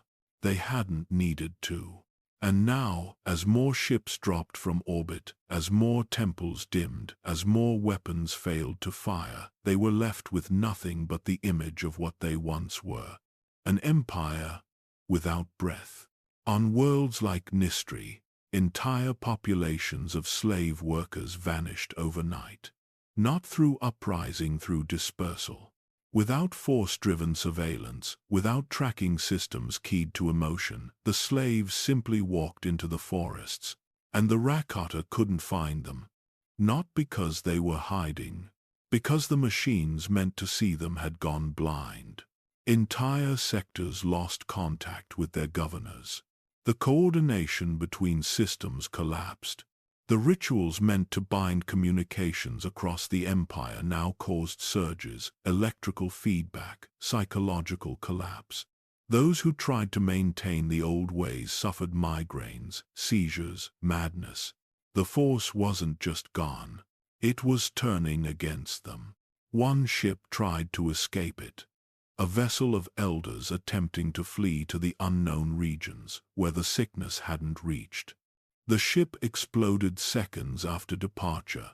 Not from sabotage, from disconnection. Its systems had never learned how to fly without the Force. And without breath, it died in silence. Just like the empire that made it. The Rakata had never been united. They had been aligned through fear, through ritual, through necessity. But true unity had never been part of their nature. They ruled together only when the Force made it easy. Only when power flowed like breath. And domination required no effort. Now, with that breath gone, they turned on each other. At first, it was subtle. Minor skirmishes between local warlords. Border disputes in failing systems. Patrol vessels refusing to yield to high-caste commands. Denials masked as delays. Threats hidden behind protocol. But silence had created suspicion. And suspicion spread faster than the sickness. Warlords who still felt the Force blamed those who had lost it. They accused them of weakness, of ritual failure, of bringing decay into the bloodline. Some claimed the powerless were infected, cursed, or traitorous. Others believed they had simply been abandoned, proof that the Force had chosen new favorites. Either way, they had to be removed. Entire clans were purged without warning. Temples sealed shut with everyone inside. Records erased, machines reprogrammed, systems locked to prevent what the strong called further contamination. But the ones who still held power were fewer than they admitted. Many faked it. They staged displays, forced slaves to pretend. They surrounded themselves with dying machines and claimed they worked fine. They smiled through failure. They bowed only in private. And as the lie grew, the empire cracked. Every surviving warlord believed they were the last to remain pure, the last to deserve the Force, the last true voice of the Infinite Empire. And so they prepared, not for survival, for war. Fortresses were reinforced, old weapons reactivated. Entire planets became isolation zones, not to defend against outsiders but to attack former allies. They stockpiled what few machines still worked. They extracted from slaves until the workers fell dead. They dragged secrets from the minds of engineers, priests, children, because knowledge was the only currency left, and everyone was starving. The last high circle gathering ended in blood. Dozens of warlords met in orbit over a hollowed moon, intending to form a plan, to restore order, to rebuild the dying network. Within hours, the shouting turned to silence, then violence. By the end of the day, 9 ships burned, 3 temples were destroyed, and every surviving warlord returned to their own system in silence. The Rakata had fractured, not from rebellion, from fear. They no longer feared weakness in others. They feared the weakness in themselves. And no ritual, no sacrifice, no war cry could mask it anymore. Some turned inward. They locked their gates. They sealed their archives. They vanished beneath the surface of forgotten worlds, hoping that whatever had cursed them might pass over if they stayed quiet enough. Others turned outward. They launched raids on nearby systems not to conquer, but to steal. They harvested organs, crystals, mines, anything that might restore the connection, anything that might make the Force return. It never did, and through it all, Lehan watched. The temples stood still. The stars did not move. The power that once bound the strong together had become memory, and in its absence, the empire devoured itself. The Rakata had built their world on domination, but without the Force, they were just voices shouting in the dark, and the only thing left listening was themselves. There was a time when the Rakata carved everything into stone. Victory, power, bloodlines, the names of worlds broken and reshaped, the rituals that bent the Force and commanded the stars. These were etched into the bones of temples, marked in sacred vaults, preserved by machines that breathed memory. Now they burned it all, not in ceremony, not with regret, with rage. The destruction began quietly, a hall of records sealed off after its guardians vanished, an archive of ritual codices struck by accident during a security purge. A communications tower overloaded with energy and left to collapse. At first, it was blamed on failing technology. But the truth was worse. The Rakata were erasing themselves. Not because they had lost power, they had already lost that. They were destroying their past because it was too painful to remember. The stories etched into stone now felt like lies. The rituals once believed to be eternal had failed. The systems they worshipped had cracked, and memory had become unbearable. So, they lit the fires. Whole libraries of carved stone crumbled into dust with vibration pulses. Genealogies reduced to ash. Names of warlords scrubbed from the walls of tombs. Statues torn down and ground into powder. Some temples were not simply emptied. They were swallowed, flooded, buried. Lehan's surface began to shift, not from conquest, from retreat. Temples collapsed inward, as if the planet itself had grown tired of holding them up. In some cases, the Rakata caused it. In others, no one knew why, and no one asked. The priests, once keepers of memory, were slaughtered by their own protectors, their chants silenced, their scripts torn from their hands.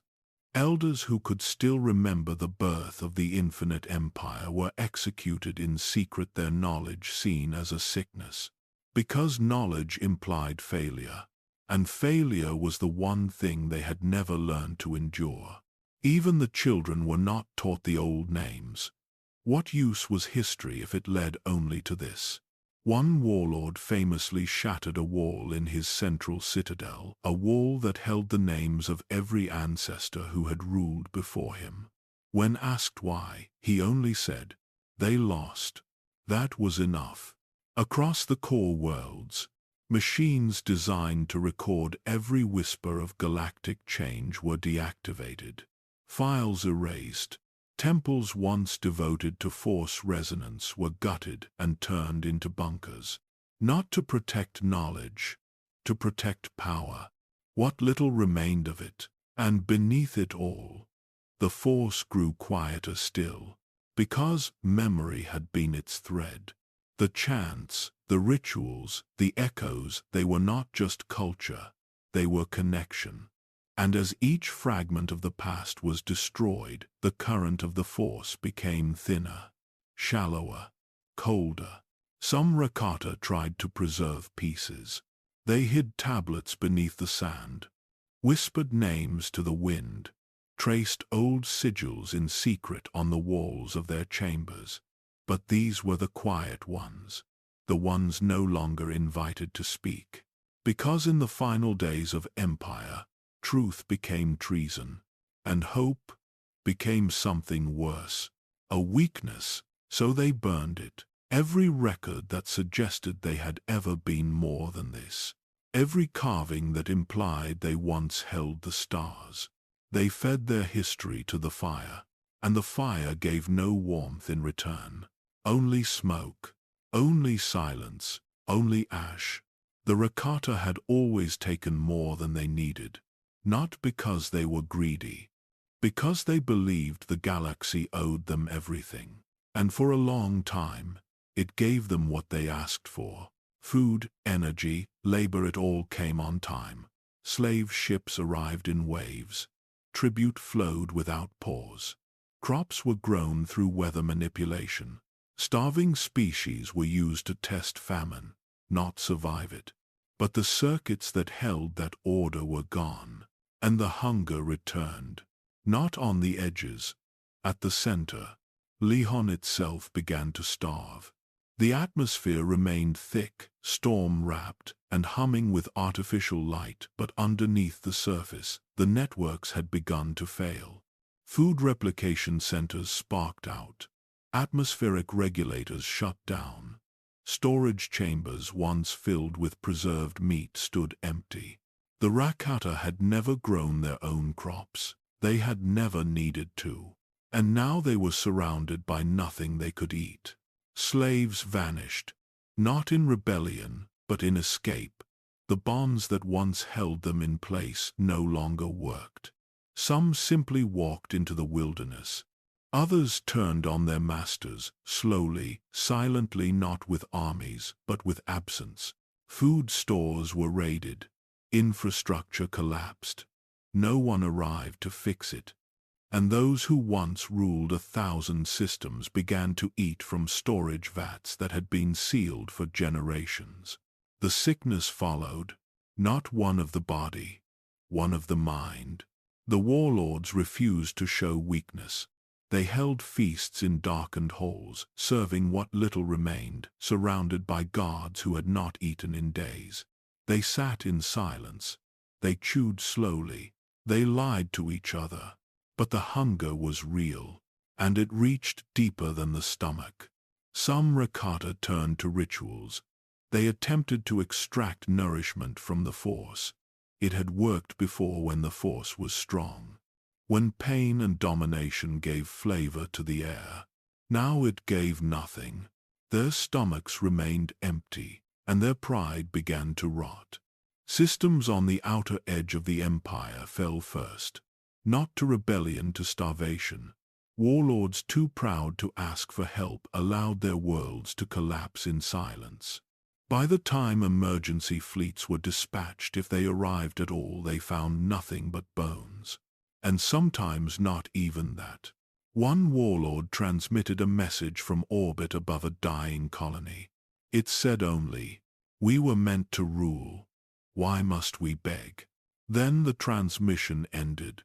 No one followed up. Other systems were not so quiet. Slave revolts spread through the famine like sparks through dry grass. Not all at once. Not with fire, but with clarity. The Rakata no longer had strength, and the weak had noticed.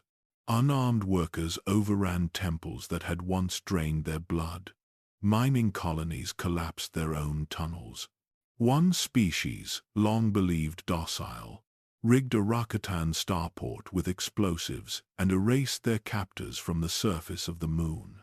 Not out of vengeance, out of hunger, the Rakata tried to retaliate, but their ships had no fuel. Their weapons had no charge. Their hands had no strength, and their minds could no longer call upon the Force. The Empire had never prepared for need. It had only ever known want. And now, beneath a sky that refused to answer, the gods of an age were dying not in battle, but in the quiet ache of starvation. Not for food alone, but for purpose. The Rakata had once fought for the stars. Now they fought for scraps. Not riches, not power, not glory. For whatever still worked, a functioning generator, a shipment of preserved food, a ritual stone that still held a faint echo of the Force. Anything. The wars came without warning. A patrol vessel would arrive in a system that still had light, only to find another warlord already there, extracting what remained. The two sides exchanged no words. They simply attacked, desperate strikes between armies too hungry to think, too broken to retreat. These were not campaigns, they were collisions. Systems burned not over territory, but over desperation. A functioning moisture extractor on one world triggered a battle that lasted 3 days and ended with both sides dead. On another world, a single working starship became the cause of a massacre. The survivors tore each other apart, deciding who deserved to leave. The Rakata did not fear death, they feared being forgotten. And so they fought, as if memory depended on it. But there was nothing left to preserve. Supply lines no longer existed. Communications were meaningless. Even victory brought no reward. The machines that once gathered resources from conquered systems now stood silent, their cores drained of life. Some warlords destroyed whole planets rather than let others take them, triggers pulled out of spite, not strategy. Orbital platforms already failing from neglect were turned into falling weapons, dropped onto cities filled with starving populations. The Rakata called it cleansing. It was survival disguised as pride. Rebellion grew in the shadows. Slaves who once trembled at the sight of a warlord now rose in clusters, not because they believed they could win, but because their chains no longer held.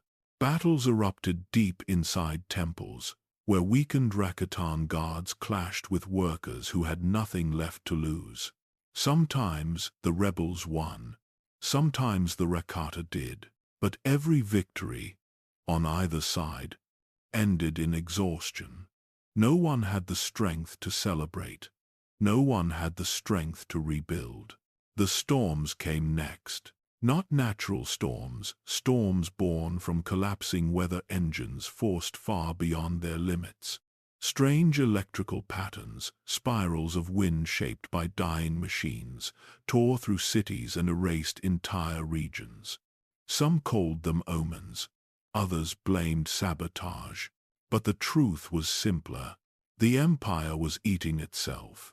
Lehan sent no fleets to restore order. It had none left. Its own surface was fracturing, temples collapsing, pylon networks failing, jungles reclaiming ground once scorched bare. And the warlords who might once have saved the empire were too busy fighting each other for relics that no longer held meaning. A factory moon in the outer sectors became the site of one of the final great conflicts. 3 warlords converged on it at once, each hoping to claim the last functioning forge in that region. The battle lasted hours, then minutes, then seconds. The forge exploded, not by attack, by despair. Its core, unable to process the demands placed upon it, collapsed inward and tore the moon into fragments. The shockwave reduced 2 fleets to dust and left the third drifting in silence. There were no victors, only survivors, and even they did not survive for long. Across the empire, systems fell quiet, one by one. Not conquered, not liberated, just empty. The Rakata had once believed that fear made them strong. Now fear made them small. They still fought. They still killed. They still clung to the ruins of what they had built. But the truth settled over them like ash. There was nothing left to win, only pieces left to lose. The last thing the Rakata lost was not power. It was place. Lehan had been their beginning, their cradle, their forge, their throne, every line of their empire, every ritual, every conquest had once pointed back to it. The jungle world beneath storm-wrapped skies was more than home. It was memory, and now it began to forget. The collapse was not violent, not sudden. It came slowly, without fanfare. Like dust settling over a temple floor, like moss spreading over a monument left too long untouched. It began at the edges, old pylons blinking out, collapsed bridges left unrepaired, storm barriers failing one after another. Then came the temples. Some crumbled on their own, weakened by age, by disuse, by the withdrawal of the force that had once held them together. Others were brought down, intentionally raised by warlords hoping to erase the shame of failure. One high citadel was detonated by its keeper, who left no message, only a crater and a melted crown. The jungles returned. The black stone paths carved through the forests cracked, split, and vanished beneath roots. Trees once held back by sonic fences grew tall again. Creatures bred for war escaped and forgot what they were made for. The ground shifted, the planet exhaled. And no one stopped it, because no one could. Lehan had once obeyed. Its weather bent to ritual. Its currents flowed through machines. Its soil had been reshaped by will. Now it refused. Ritual circles remained dead. Temples refused to open. Machines sparked, sputtered, and died without ceremony. There were no more power surges, no more glowing sigils, no more voices whispering through the air. Only wind, and rain, and time. The Rakata who remained stopped gathering. There were no more councils, no more strategy, only isolation. Warlords sealed themselves in shattered sanctuaries. Some wandered into the wilds and were never seen again. Others built tombs for themselves before they had even died. The records were gone. The machines no longer spoke. And the force, once loud in every breath, had grown silent. Lehan did not mourn them. It simply grew over them. Vines wrapped around the ruins of statues no one remembered. Cracked walls sank into the earth. Pillars snapped under their own weight. Great rings of communication once visible from orbit collapsed into stillness, unnoticed, unmarked. The few surviving slaves who remained scavenged what they could. Not for rebellion, for survival. Some would leave, others would stay. In time, they would become something else, something quieter, something new. But the ones who had ruled, who had carved their story into stone and sky, had nothing left to give. One final chamber remained, deep beneath the surface. It had been a vault of memory, a resonance hall that once echoed with every name, every victory, every breath of their empire. Now it echoed only with storm water dripping from the cracked ceiling. It would not be opened again. And if it was, no one would understand what it meant. Lihon had not been conquered. It had not been destroyed. It had simply stopped remembering. And in that forgetting, the Rakata were finally free of themselves. The Infinite Empire had begun with hunger. It ended with silence. When the last fires burned out, the Rakata turned inward. Not to meditate, to hide. They wandered through the ruins of their own designed silent halls, shattered pylons, temples swallowed by vines. There were no screams anymore, no ships in the sky, no armies waiting for orders. The war had not ended in blood. It had ended in forgetting, and what remained was dust. The Rakata did not rebuild. They buried, but not with ceremony, not with grief. They buried to erase. One by one, the temples that had once housed engines of power were sealed shut, not destroyed. Not sanctified, sealed, blocked by slabs of stone carved with no names, no symbols. Doors that opened only to the Force now led to silence. The survivors worked in silence. Warlords became architects, engineers became gravekeepers. Slaves were no longer bound, because there were no more chains to power. And those who remembered what the Force once felt like no longer spoke of it, because to remember it was to feel it missing. And the ache had become too much. They built walls inside temples not to defend, but to forget. Hallways, once filled with knowledge, were filled with dirt. Great chambers were collapsed with intention. Statues of past rulers were broken from the feet upward, so their faces would be the last to fall. The Rakata who had once carved meaning into every stone now turned the stones against themselves. And the stones did not resist. They stood there, heavy, cold, unmoved. The Force did not stir in their presence, because the Force, too, had gone quiet. A few of the elder castes tried to preserve fragments. A ritual here, a phrase remembered. Some even attempted to restore weakened pylon circuits in secret. But the others found them. And the punishment was swift. Not death, erasure.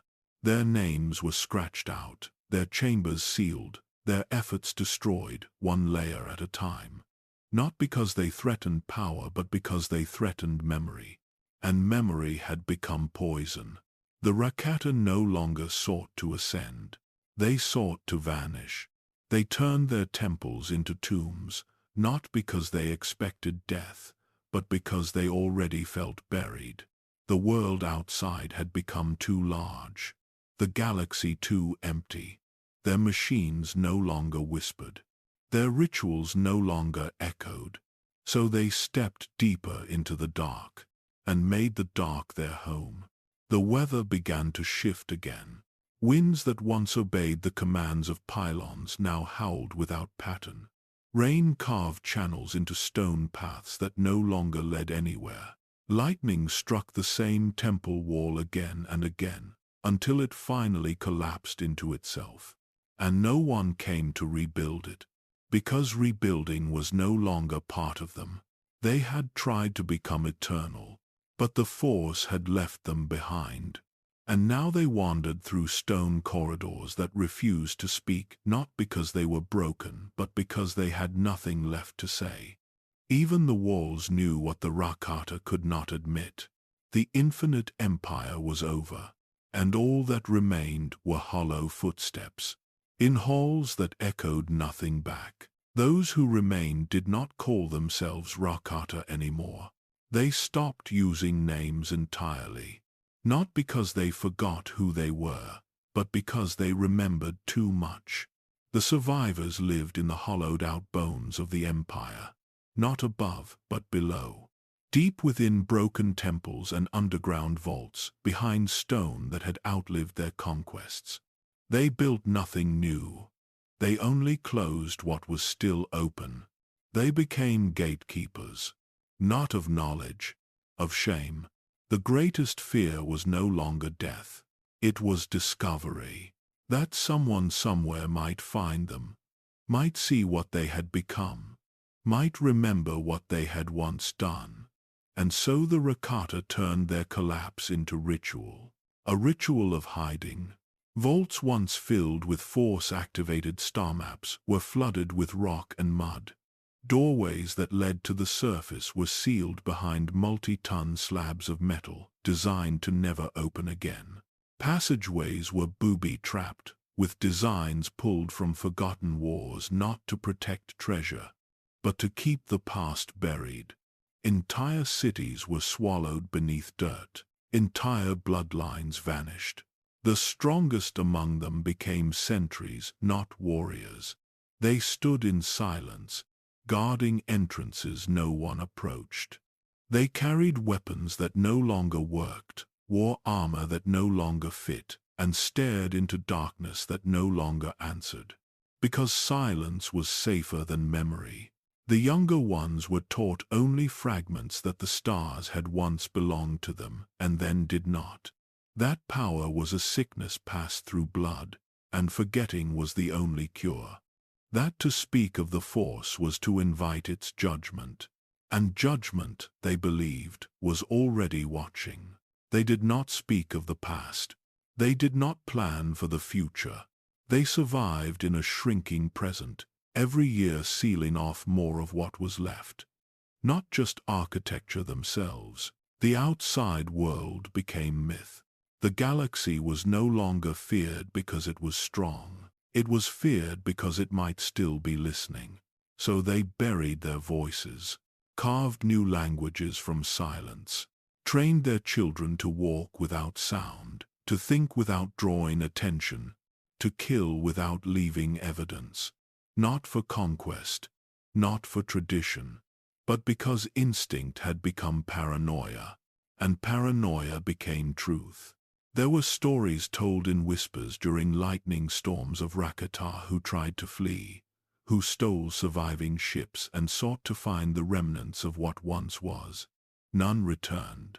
The gatekeepers said it was punishment, that the galaxy had rejected them, that only those who remained in hiding would be allowed to endure. They rewrote their roles, from rulers to watchers, from gods to ghosts, and in time, even the ghosts stopped speaking. Lihan, once the center of an empire, was now a shell, a planet that watched its children shrink into corridors too narrow to breathe. The storms above never stopped. The wind carved new paths into stone. The ocean crept further inland with each passing decade. But beneath the soil, the gatekeepers waited, not to be found, but to be forgotten, because they believed that if the galaxy ever remembered them again, it would destroy them completely. The sky no longer opened. It clenched shut, layer upon layer of black and gray, storms stacked so high that light forgot how to return. Thunder became the new song of Lihan, deep, constant, hollow. Not a warning, not a threat, just a presence. Once, the weather bent to the will of machines. The pylons hummed with the Force. Magnetic fields wrapped around the planet like a shield. But the machines had died, and the Force had withdrawn. Now the storms ruled, not as invaders but as heirs. Lightning carved patterns into stone floors worn smooth by time. Winds howled through half-buried towers. Rain fell in sheets thick enough to erase faces. And no one looked up anymore. Because there was no one left who believed the sky might open again. The sea changed next. It rose not in waves, but in weight. Slow, creeping tides that never returned to where they came from. The western archipelagos vanished. Islands once crowned with temples were swallowed. Bridges collapsed under the waterline and stayed there. The ocean began to cover what memory could not. Coral grew over weapons. Fish made homes in the cracks of old warships. And massive sea beasts returned to coastal shallows once kept clear by fear. Now, there was no fear to stop them, no technology to warn them, no armies to resist. The Rakata watched the world reshape itself, but they did not act. Their maps became useless, their paths unreliable. They stopped tracking time, because no 2 days were alike. One dawn might reveal an entire mountain range submerged. Another might bury a valley in mud overnight. Temples collapsed without impact, crushed from within by wet stone, mold, and gravity. And the world made no effort to preserve anything. It only moved forward. Without them, some tried to blame it on the plague that had broken their connection to the Force. Others whispered of curses, of retribution by worlds they had once conquered. But no voice rose to lead them. No doctrine spread to unify their pain. The storms were not symbols. They were reminders that nothing built on domination survives the silence that follows. A few small groups attempted to reawaken the machines. Deep beneath the planet's crust, in ancient vaults untouched by flood or wind, they tried to restart the old pylons. They whispered half-forgotten incantations, poured their blood into altars, waited for a sign. None came. The Force remained silent, and the vaults remained dark. One by one, those who descended into the depths never returned, and no one went after them. Because hope was not only gone, it had become dangerous. To hope was to awaken memory. To remember was to reopen wounds.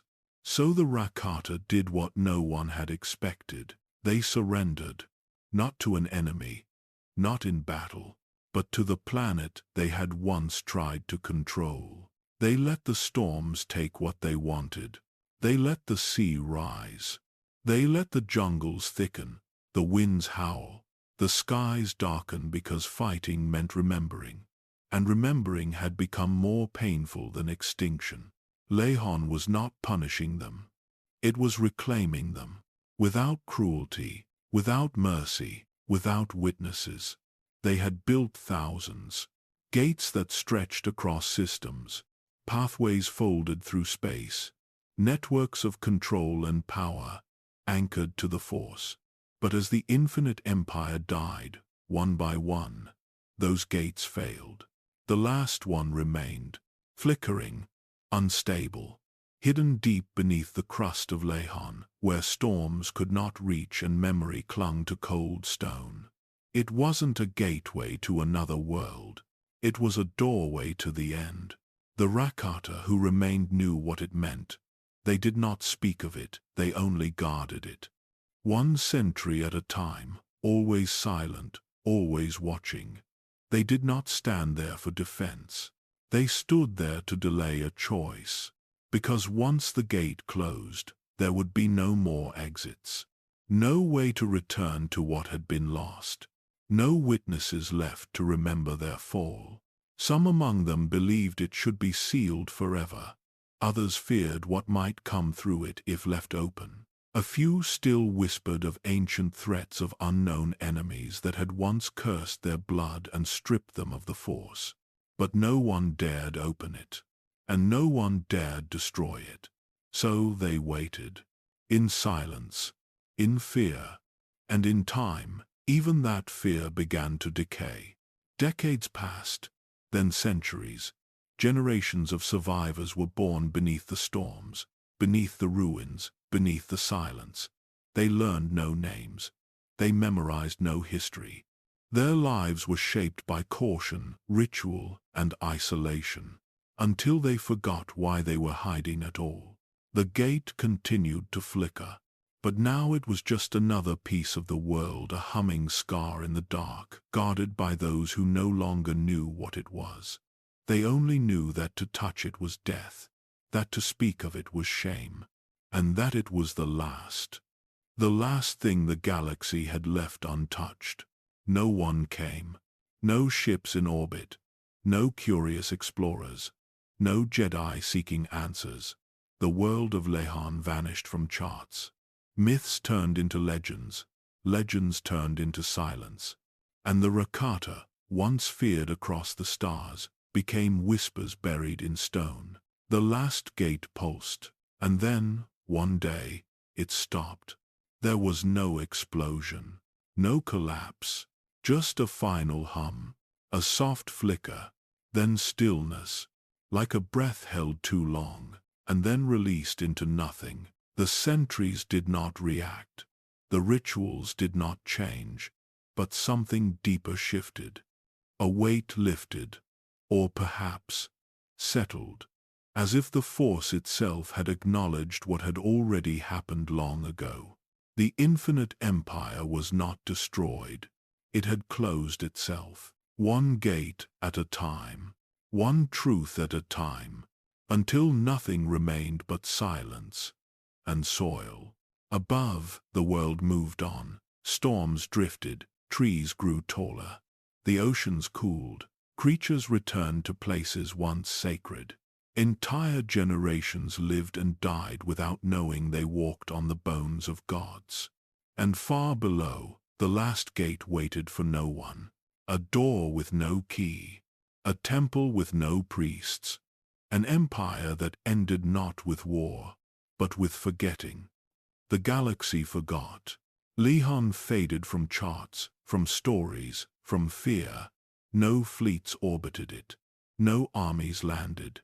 The storms never stopped, and the jungle grew thick, wild, and loud. Time buried the truth, and with each passing century, the bones of the Infinite Empire sank deeper. But the machines did not die. They waited, not in defiance, not in desperation, just in silence. Deep beneath the crust, past vaults sealed in eras no longer named, past pylons corroded by salt and time, something ancient stirred. A system meant to sleep forever blinked once then again. No explosion, no awakening scream, just a pulse, a rhythm, a beacon, something small. But it was enough. The Force did not shout. It listened.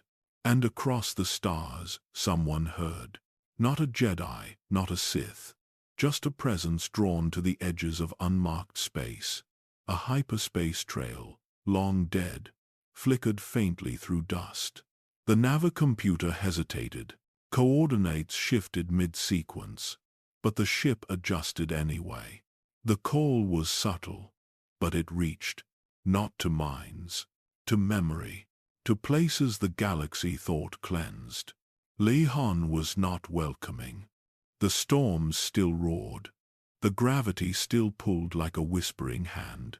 But where once the sky had swallowed ships whole, now it allowed one to pass. Just one. Not out of mercy, out of curiosity. Below the clouds, ancient pylons still stood, cracked, lichen-covered, split by vines. But inside, beneath meters of stone and metal, the old systems hummed again. The power was low, the circuits strained, but the pattern held. They weren't broadcasting. They were listening. For voices long dead. For commands never given. For codes burned into the bones of a species now erased. The jungle didn't care. The sea didn't notice. But the machines did. They felt the presence of life again, not as targets, but as questions. A group of scavengers found a landing site. Old Republic surveyors. Or perhaps smugglers. Their records didn't survive. But their lights did. They entered the outer ruins without resistance. The walls didn't shift. The doors didn't open. But the lights changed. Subtle flickers. Hallway temperatures warmed. Gravity adjusted slightly. The machines remembered what it was to serve. But they did not remember kindness. As the scavengers explored deeper, their instruments began to fail. Compasses spun, scanners misread metal as bone. Geiger readings fluctuated, then flatlined. The team set up camp in a collapsed temple near the shoreline. They never sent a second transmission, because the temple began to close. Not violently, not fast, just enough. Enough for the doorway to narrow by inches each day. Enough for the outer walls to shift under their feet. Enough for the stars outside to fade behind storm-thick glass. One by one, they stopped searching and started listening. The machines didn't speak in words. They spoke in feelings, patterns, images, sounds that weren't sound, memory that didn't belong to them. One of the explorers stopped sleeping. Another stopped eating. A third stood for 9 hours facing a blank wall, and then wrote coordinates no one had seen before. They didn't know the language, but the machines did. The same maps began to light up on other worlds, old Rakatan systems long abandoned. The pattern rippled outward, data waking data. Not loud, not sudden, but certain. The galaxy had forgotten the Infinite Empire. The Infinite Empire had not forgotten the galaxy. The Jedi came as scholars. They brought no armies, no fleets, just robes, datapads, and quiet reverence. The year was unknown to the ones who had built this world, but to the Jedi it was history. The old Republic had risen, fallen, and risen again. And now, archaeologists whispered of a planet lost to time. Lihan. They called it the unknown world, not because it had no name, but because the name had been erased. By the time the Jedi landed, the jungle had consumed everything. Trees strangled pylons once taller than star cruisers. Coral had grown over landing pads. And yet, beneath the decay, the Force hummed not loudly, but persistently, like something watching them from below. The Jedi felt it, not as fear, but as curiosity. They sensed a memory trapped beneath the soil, something ancient, something buried alive. They didn't know what to call it, so they began to dig.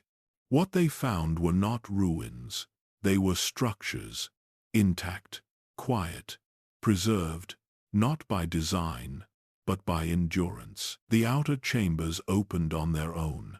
Smooth hallways adjusted to the intruders, not to welcome, but to study. The Jedi assumed the systems were old security features. They were not. They were listeners. The temples did not speak, not directly, but inside the main structure, a towering ziggurat of obsidian and coral, they discovered something older than language. A star map, glowing, untouched by time.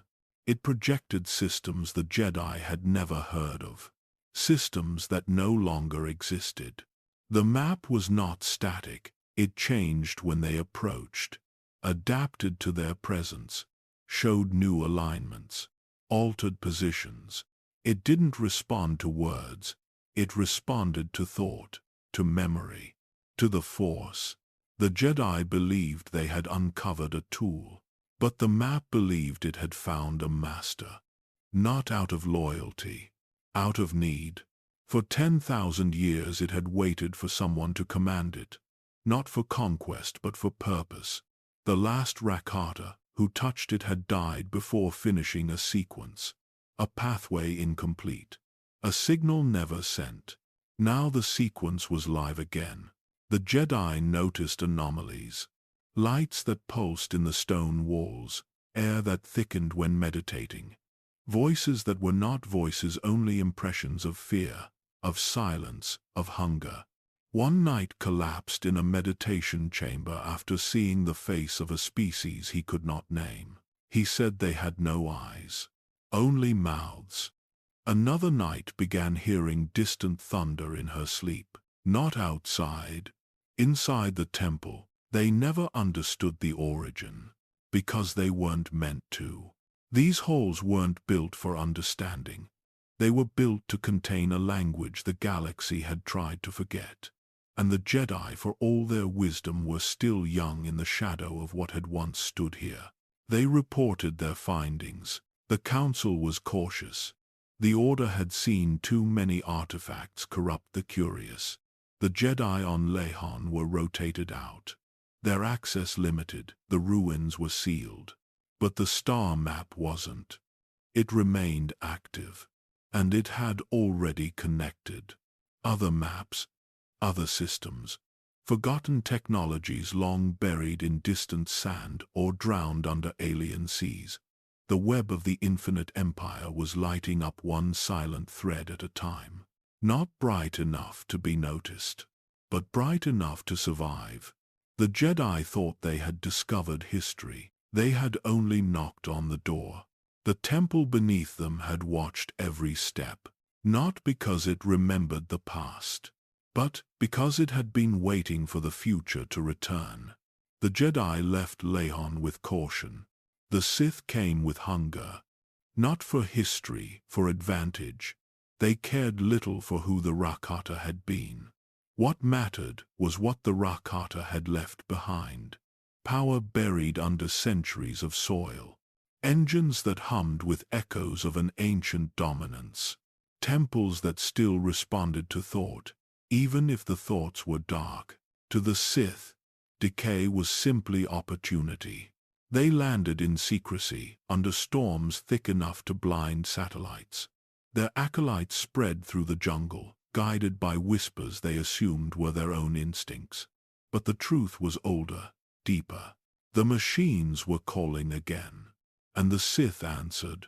Ruins that had remained dormant during Jedi presence now shifted. Floors rearranged their patterns, walls thinned to reveal hidden passages. Stone doors slid open without being touched. The Sith mistook this for obedience. It was curiosity. Inside the largest temple, they found chambers the Jedi had never reached, ritual pits lined with rusted metal. Obsidian tables scarred with countless carvings, remnants of machines so fused with bone that the difference no longer mattered. Some acolytes knelt in awe, others shivered. All felt the same thing, a presence, faint but watching, not a spirit, not a ghost, something mechanical wearing the memory of will. Something ancient enough to know the dark long before the Sith discovered it. They believed it was a sign. They were wrong. The deeper they searched, the more the systems awakened. Holograms flickered, showing symbols the Sith misread as prophecy. Star maps pulsed with new alignments, routes that hadn't existed for millennia. At first, the Sith celebrated. Then the machines began correcting them. Rituals performed incorrectly caused violent backlash. One acolyte was thrown across a chamber when attempting to channel energy into a cracked pylon. Another vanished completely after stepping into a corridor that sealed behind him and rotated in impossible silence. The Sith continued anyway, because pain was acceptable, and discovery was worth more than caution. Their leaders tried to replicate the Rakatan techniques they barely understood. They carved symbols into armor, chanted broken versions of ancient prayers, and poured the Force into machines that had once consumed entire worlds. Some of the devices responded, not with obedience, with memory. Images of worlds lost, cities burning, slaves kneeling beneath sky engines. Warlords with glowing eyes, commanding storms with gestures. The Sith saw these visions as power. They did not recognize them as warnings. One Sith Lord activated a dormant power core. The temple trembled. Old pylons outside surged with blue light, strong enough to illuminate the entire forest canopy. For a moment, the storm clouds parted. A beam shot into the sky. And every machine on Lehon woke for a single heartbeat. Then darkness returned. The core burned out. The pylon collapsed. The Sith Lord stood unharmed but shaken. For the first time in his life, he felt something close to insignificance. Because the machines had not obeyed him, they had ignored him. To them, the Sith were not heirs. They were children playing in the ashes of giants. Still, the Sith did not leave. Their excavations grew deeper, more desperate. They tore through floors that had not seen light since before their order existed. They unearthed sealed vaults filled with rusted metal that whispered to them in dreams. One apprentice claimed he heard voices in the static voices that spoke of hunger, of domination, of waiting. His master silenced him. But the whisper did not stop. Because the machines were no longer listening for Rakata. They were listening for anyone strong enough to finish what had been started, anyone willing to try. It did not speak. Not in sound, not in words, not in any language known to Jedi or Sith.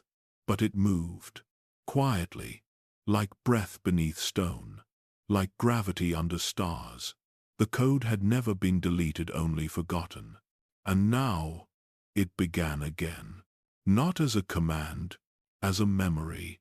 The star maps didn't just illuminate. They synchronized. Patterns across multiple worlds began to shift. Planets long thought empty displayed activity. Not lights, not cities, but fluctuations in magnetic fields. Buried vaults sent faint pulses into orbit. Signal bursts traveled faster than light, skipping relay points, ignoring protocols. They weren't calling for help. They were confirming each other. Each map had waited in isolation. One beneath ice, one beneath sand, one embedded in the wreckage of a starship no one knew was Rakatan. Alone, they were silent, but connected. They began to remember. And so did the machines. Scattered pieces of technology long held in museums or Sith vaults flickered for the first time in centuries. Pieces that had never fit into any known schema now pulsed with power. One artifact, mistaken for a failed holocron, began rewriting itself. Another began emitting coordinates, deep space anomalies, charted by no Republic probe. The code spread not through wires, but through the Force. Not the light, not the dark, just the current beneath both. Jedi scholars began having visions, not of war, of structure, numbers, equations repeating through dream states. A Padawan collapsed after drawing a map on a temple wall. The map matched a system no Jedi had ever visited. But it matched an old Rakatan record exactly. He said it came from a voice that had no throat. Others saw symbols in hyperspace only for a moment, as if something vast was watching the lanes from outside time. The Sith responded with ritual. They believed they could awaken it fully. They tried, and in doing so, triggered something none of them understood. One Sith archive, known for containing useless alien fragments, imploded overnight. No survivors. Only a crater humming with low-frequency distortion that blocked all transmissions. The survivors didn't report it. They feared what might answer. Still, the code traveled. Not to conquer, to witness. It reached droids designed to repair themselves. It reached probes that hadn't responded in decades. It reached the old vaults on Lehon, and for the first time, the locks disengaged. One vault opened to reveal a map of star systems, but with no names. Just dates, events. Each one matched a turning point in galactic history. None of them involved the Rakata, and yet the dates were exact. The code had been listening. Through silence, through extinction, through change. It had no loyalty, no hatred, only continuity. This wasn't revenge. It wasn't resurgence. It was the continuation of a program started when the galaxy was young and left unfinished when its creators vanished. It wasn't evil. It wasn't good. It simply was. And it had waited long enough. Now it moved between worlds. Not with weapons. With information. With gentle patterns that rewrote navigation charts. Nudged power grids, slowed transmission relays.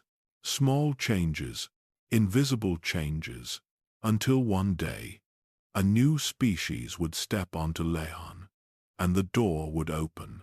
Not because the temple welcomed them, because it had been told to. And the code would ask a question it had not asked in over 20,000 years. What is your command? He did not come to conquer. He came to remember. The man called Revan had walked through war, betrayal, and rebirth. But when he stood on the broken sands of Leon, none of that mattered. The storms didn't recognize his face. The sky didn't care about his scars. But the ground remembered. Beneath every footstep, something ancient stirred, not with hatred, with recognition. This was not Revan's first time on Lehan. But memory is not always a choice. It can be stolen, rewritten, erased, until only the feeling remains, a discomfort in the air, a weight in the chest. As he approached the jungle canopy, Revan did not know what waited. But something did. The temple of the ancients stood in silence. It had outlived masters, prisoners, architects, and thieves. It had withstood time, collapse, extinction. It was never empty, not really. The structures around it were cracked, overgrown, melted by radiation and war. But the doors remained intact. They always had. Because the temple wasn't sealed with stone. It was sealed with intent. And now that intent was shifting, Revan walked with slow caution. Beside him, his companions argued about power, technology, secrets. But he said nothing. His eyes moved like a man already watching a memory replay. The Rakatan devices responded before he touched them. Panels glowed with ancient orange light. Not all at once, just enough to suggest awareness. The Jedi archivists who came after would call it coincidence. The Sith remnants who studied the logs would call it destiny. But neither were true. The temple wasn't welcoming Revan. It was waiting to see who he was this time. In the shadows, machines hummed with impossible age. Star maps long thought destroyed came alive again. Not with new coordinates, but with confirmation. The path had not changed. Only the traveler. He descended into the structure alone. Metal stairs groaned under each step. Light flickered across walls etched with unfamiliar patterns. But Revan understood them. Not consciously. In the back of his mind, echoes whispered. A war fought before the Mandalorians, long before Malachor. A voice without language. A hunger without face. He touched a console. His hand trembled. Not from fear, from something deeper. Something remembered by muscle before mind. The terminal lit up. It spoke in a broken, guttural dialect. No one understood it. Not yet. But the sound made Bastila pause. Even HK-47 tilted his head. Revan didn't flinch. Somewhere behind his eyes, the meaning surfaced. He had heard this language in his first fall. He had spoken it to unlock a map that led to a station, the Starforge. A factory that drank from the Force and spat out war. But now, he wasn't the same man. He wasn't here to take. He was here to understand. The temple responded in kind, not with hospitality, but with warning. It showed him fragments not as images, but as impressions, worlds crushed, stars harvested, minds chained to engines. All of it done in the name of an empire that could not accept death. The Rakata had never sought peace, they had sought continuity. And when it failed, they buried it deep in metal, blood, and time. Revan took a step back. Not in fear, in mourning, because he finally understood. The power he once used had never been his.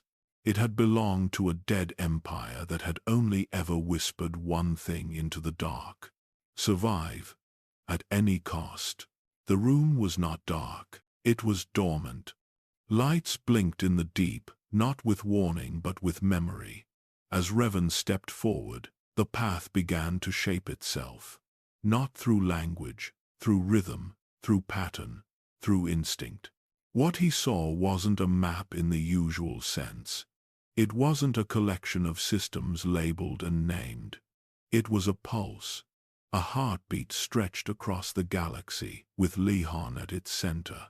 Each planet that once served the Infinite Empire began to glow one by one, as if the stars themselves were waking up from exile.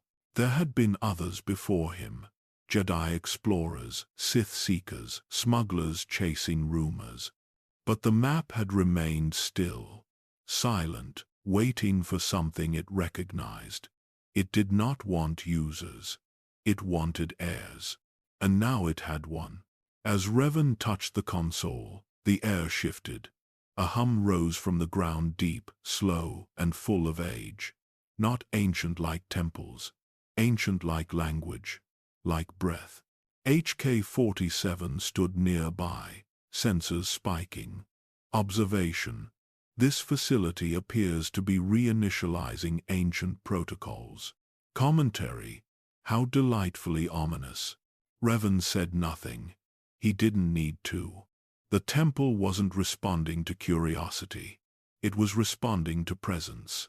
And presence didn't need words.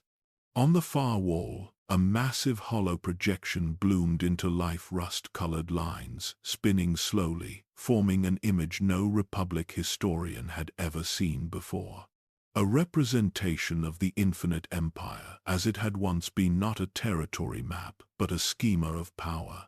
Lehon, Tatooine, Manayan, Dantooine, Korriban, Rakata Prime. Not as a planet, but as a control point. Revan understood. This wasn't just about navigation. It was about dominion. The Rakata hadn't used this map to find places. They used it to bend them. To assign each world a role in energy, in resource, in submission. That was the truth of their network. Every planet fed the Star Forge.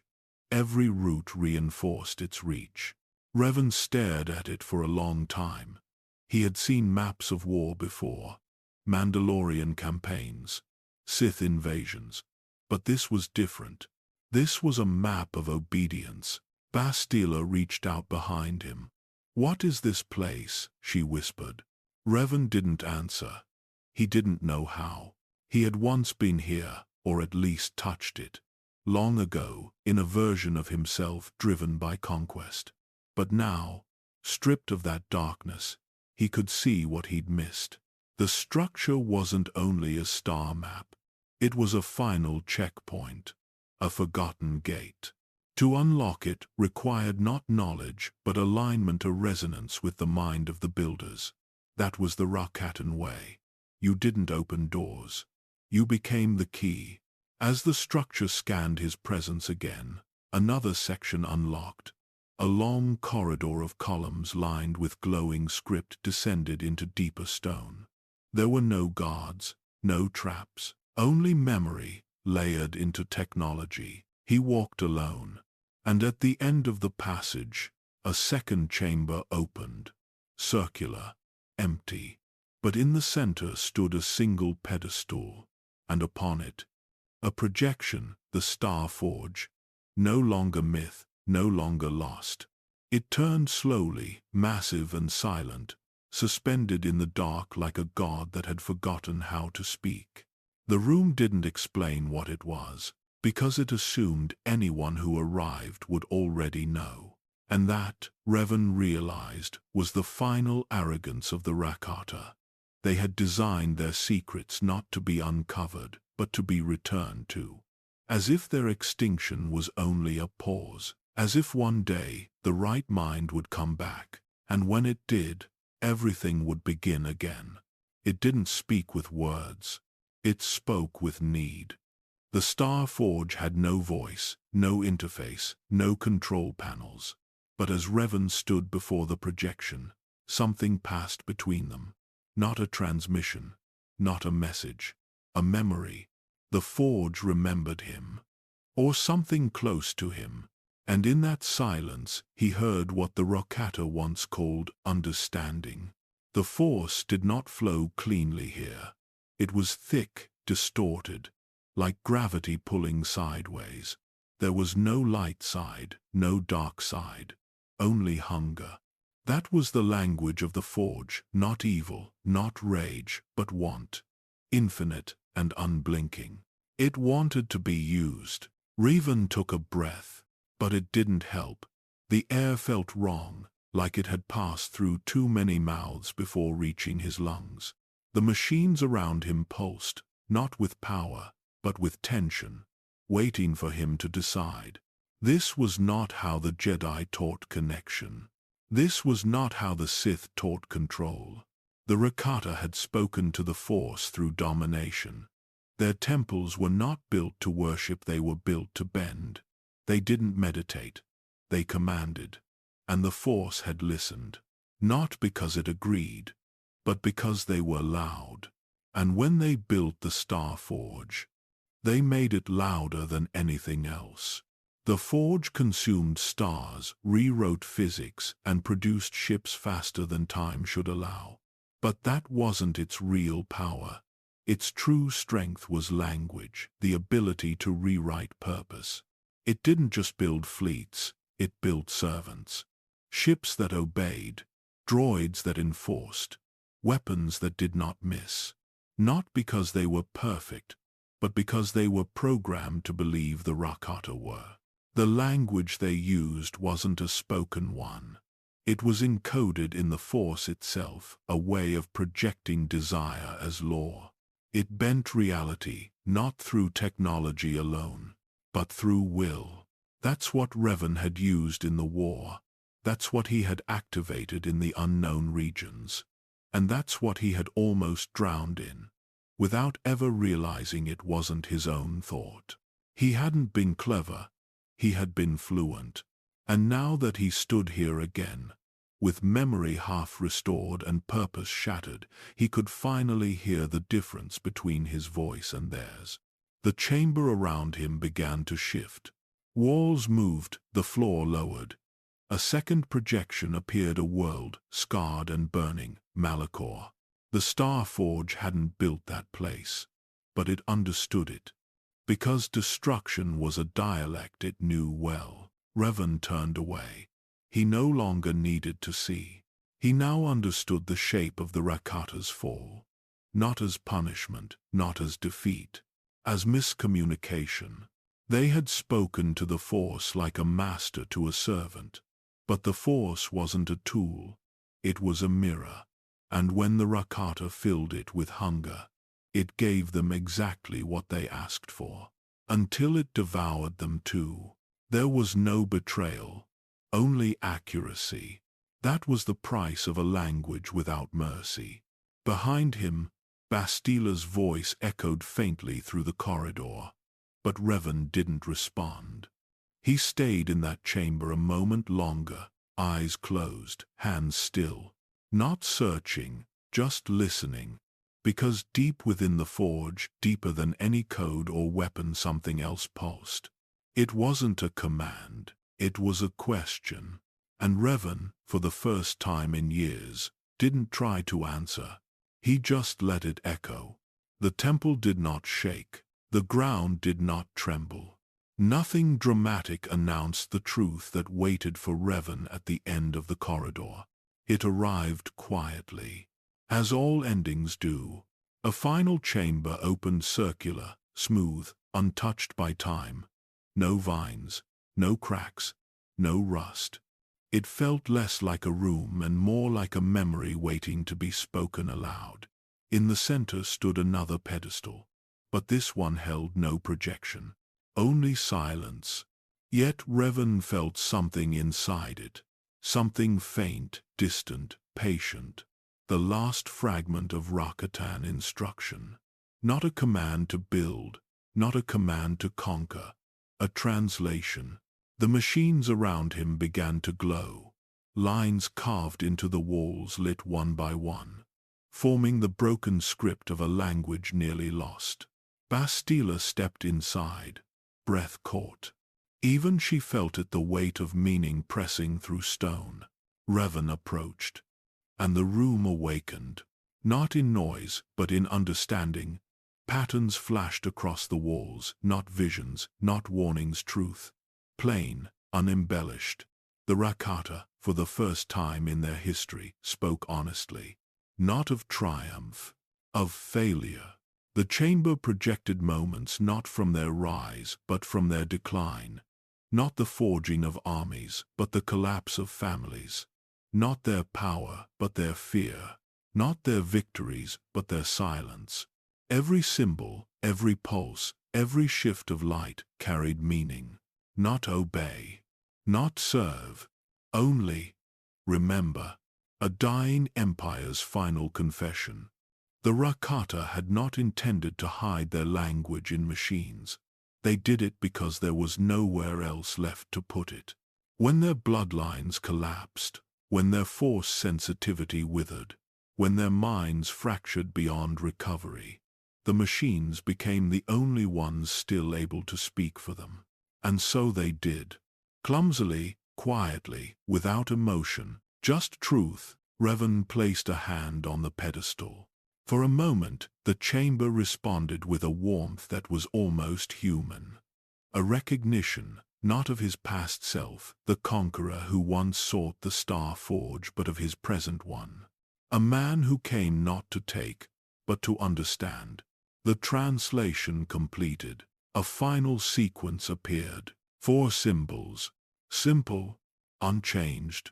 The last teaching of a species that once ruled the stars. Power is a borrowed word. Revan froze. The room dimmed. The meaning settled. Power had been their language, spoken through machines, through rituals, through the Force itself. But it was never theirs. They only held it for a moment in the vastness of time. And when the Force withdrew, the Empire collapsed because it had no other language left to speak. That was the lesson, not for the Rakata, for the galaxy that followed. Bastila stepped closer, whispering, "What does it say?" Revan didn't answer at first. He simply looked at the fading symbols and felt something like sorrow, not for the Rakata, for everyone who would fail the same way. "It says," he murmured, "that power was never meant to last."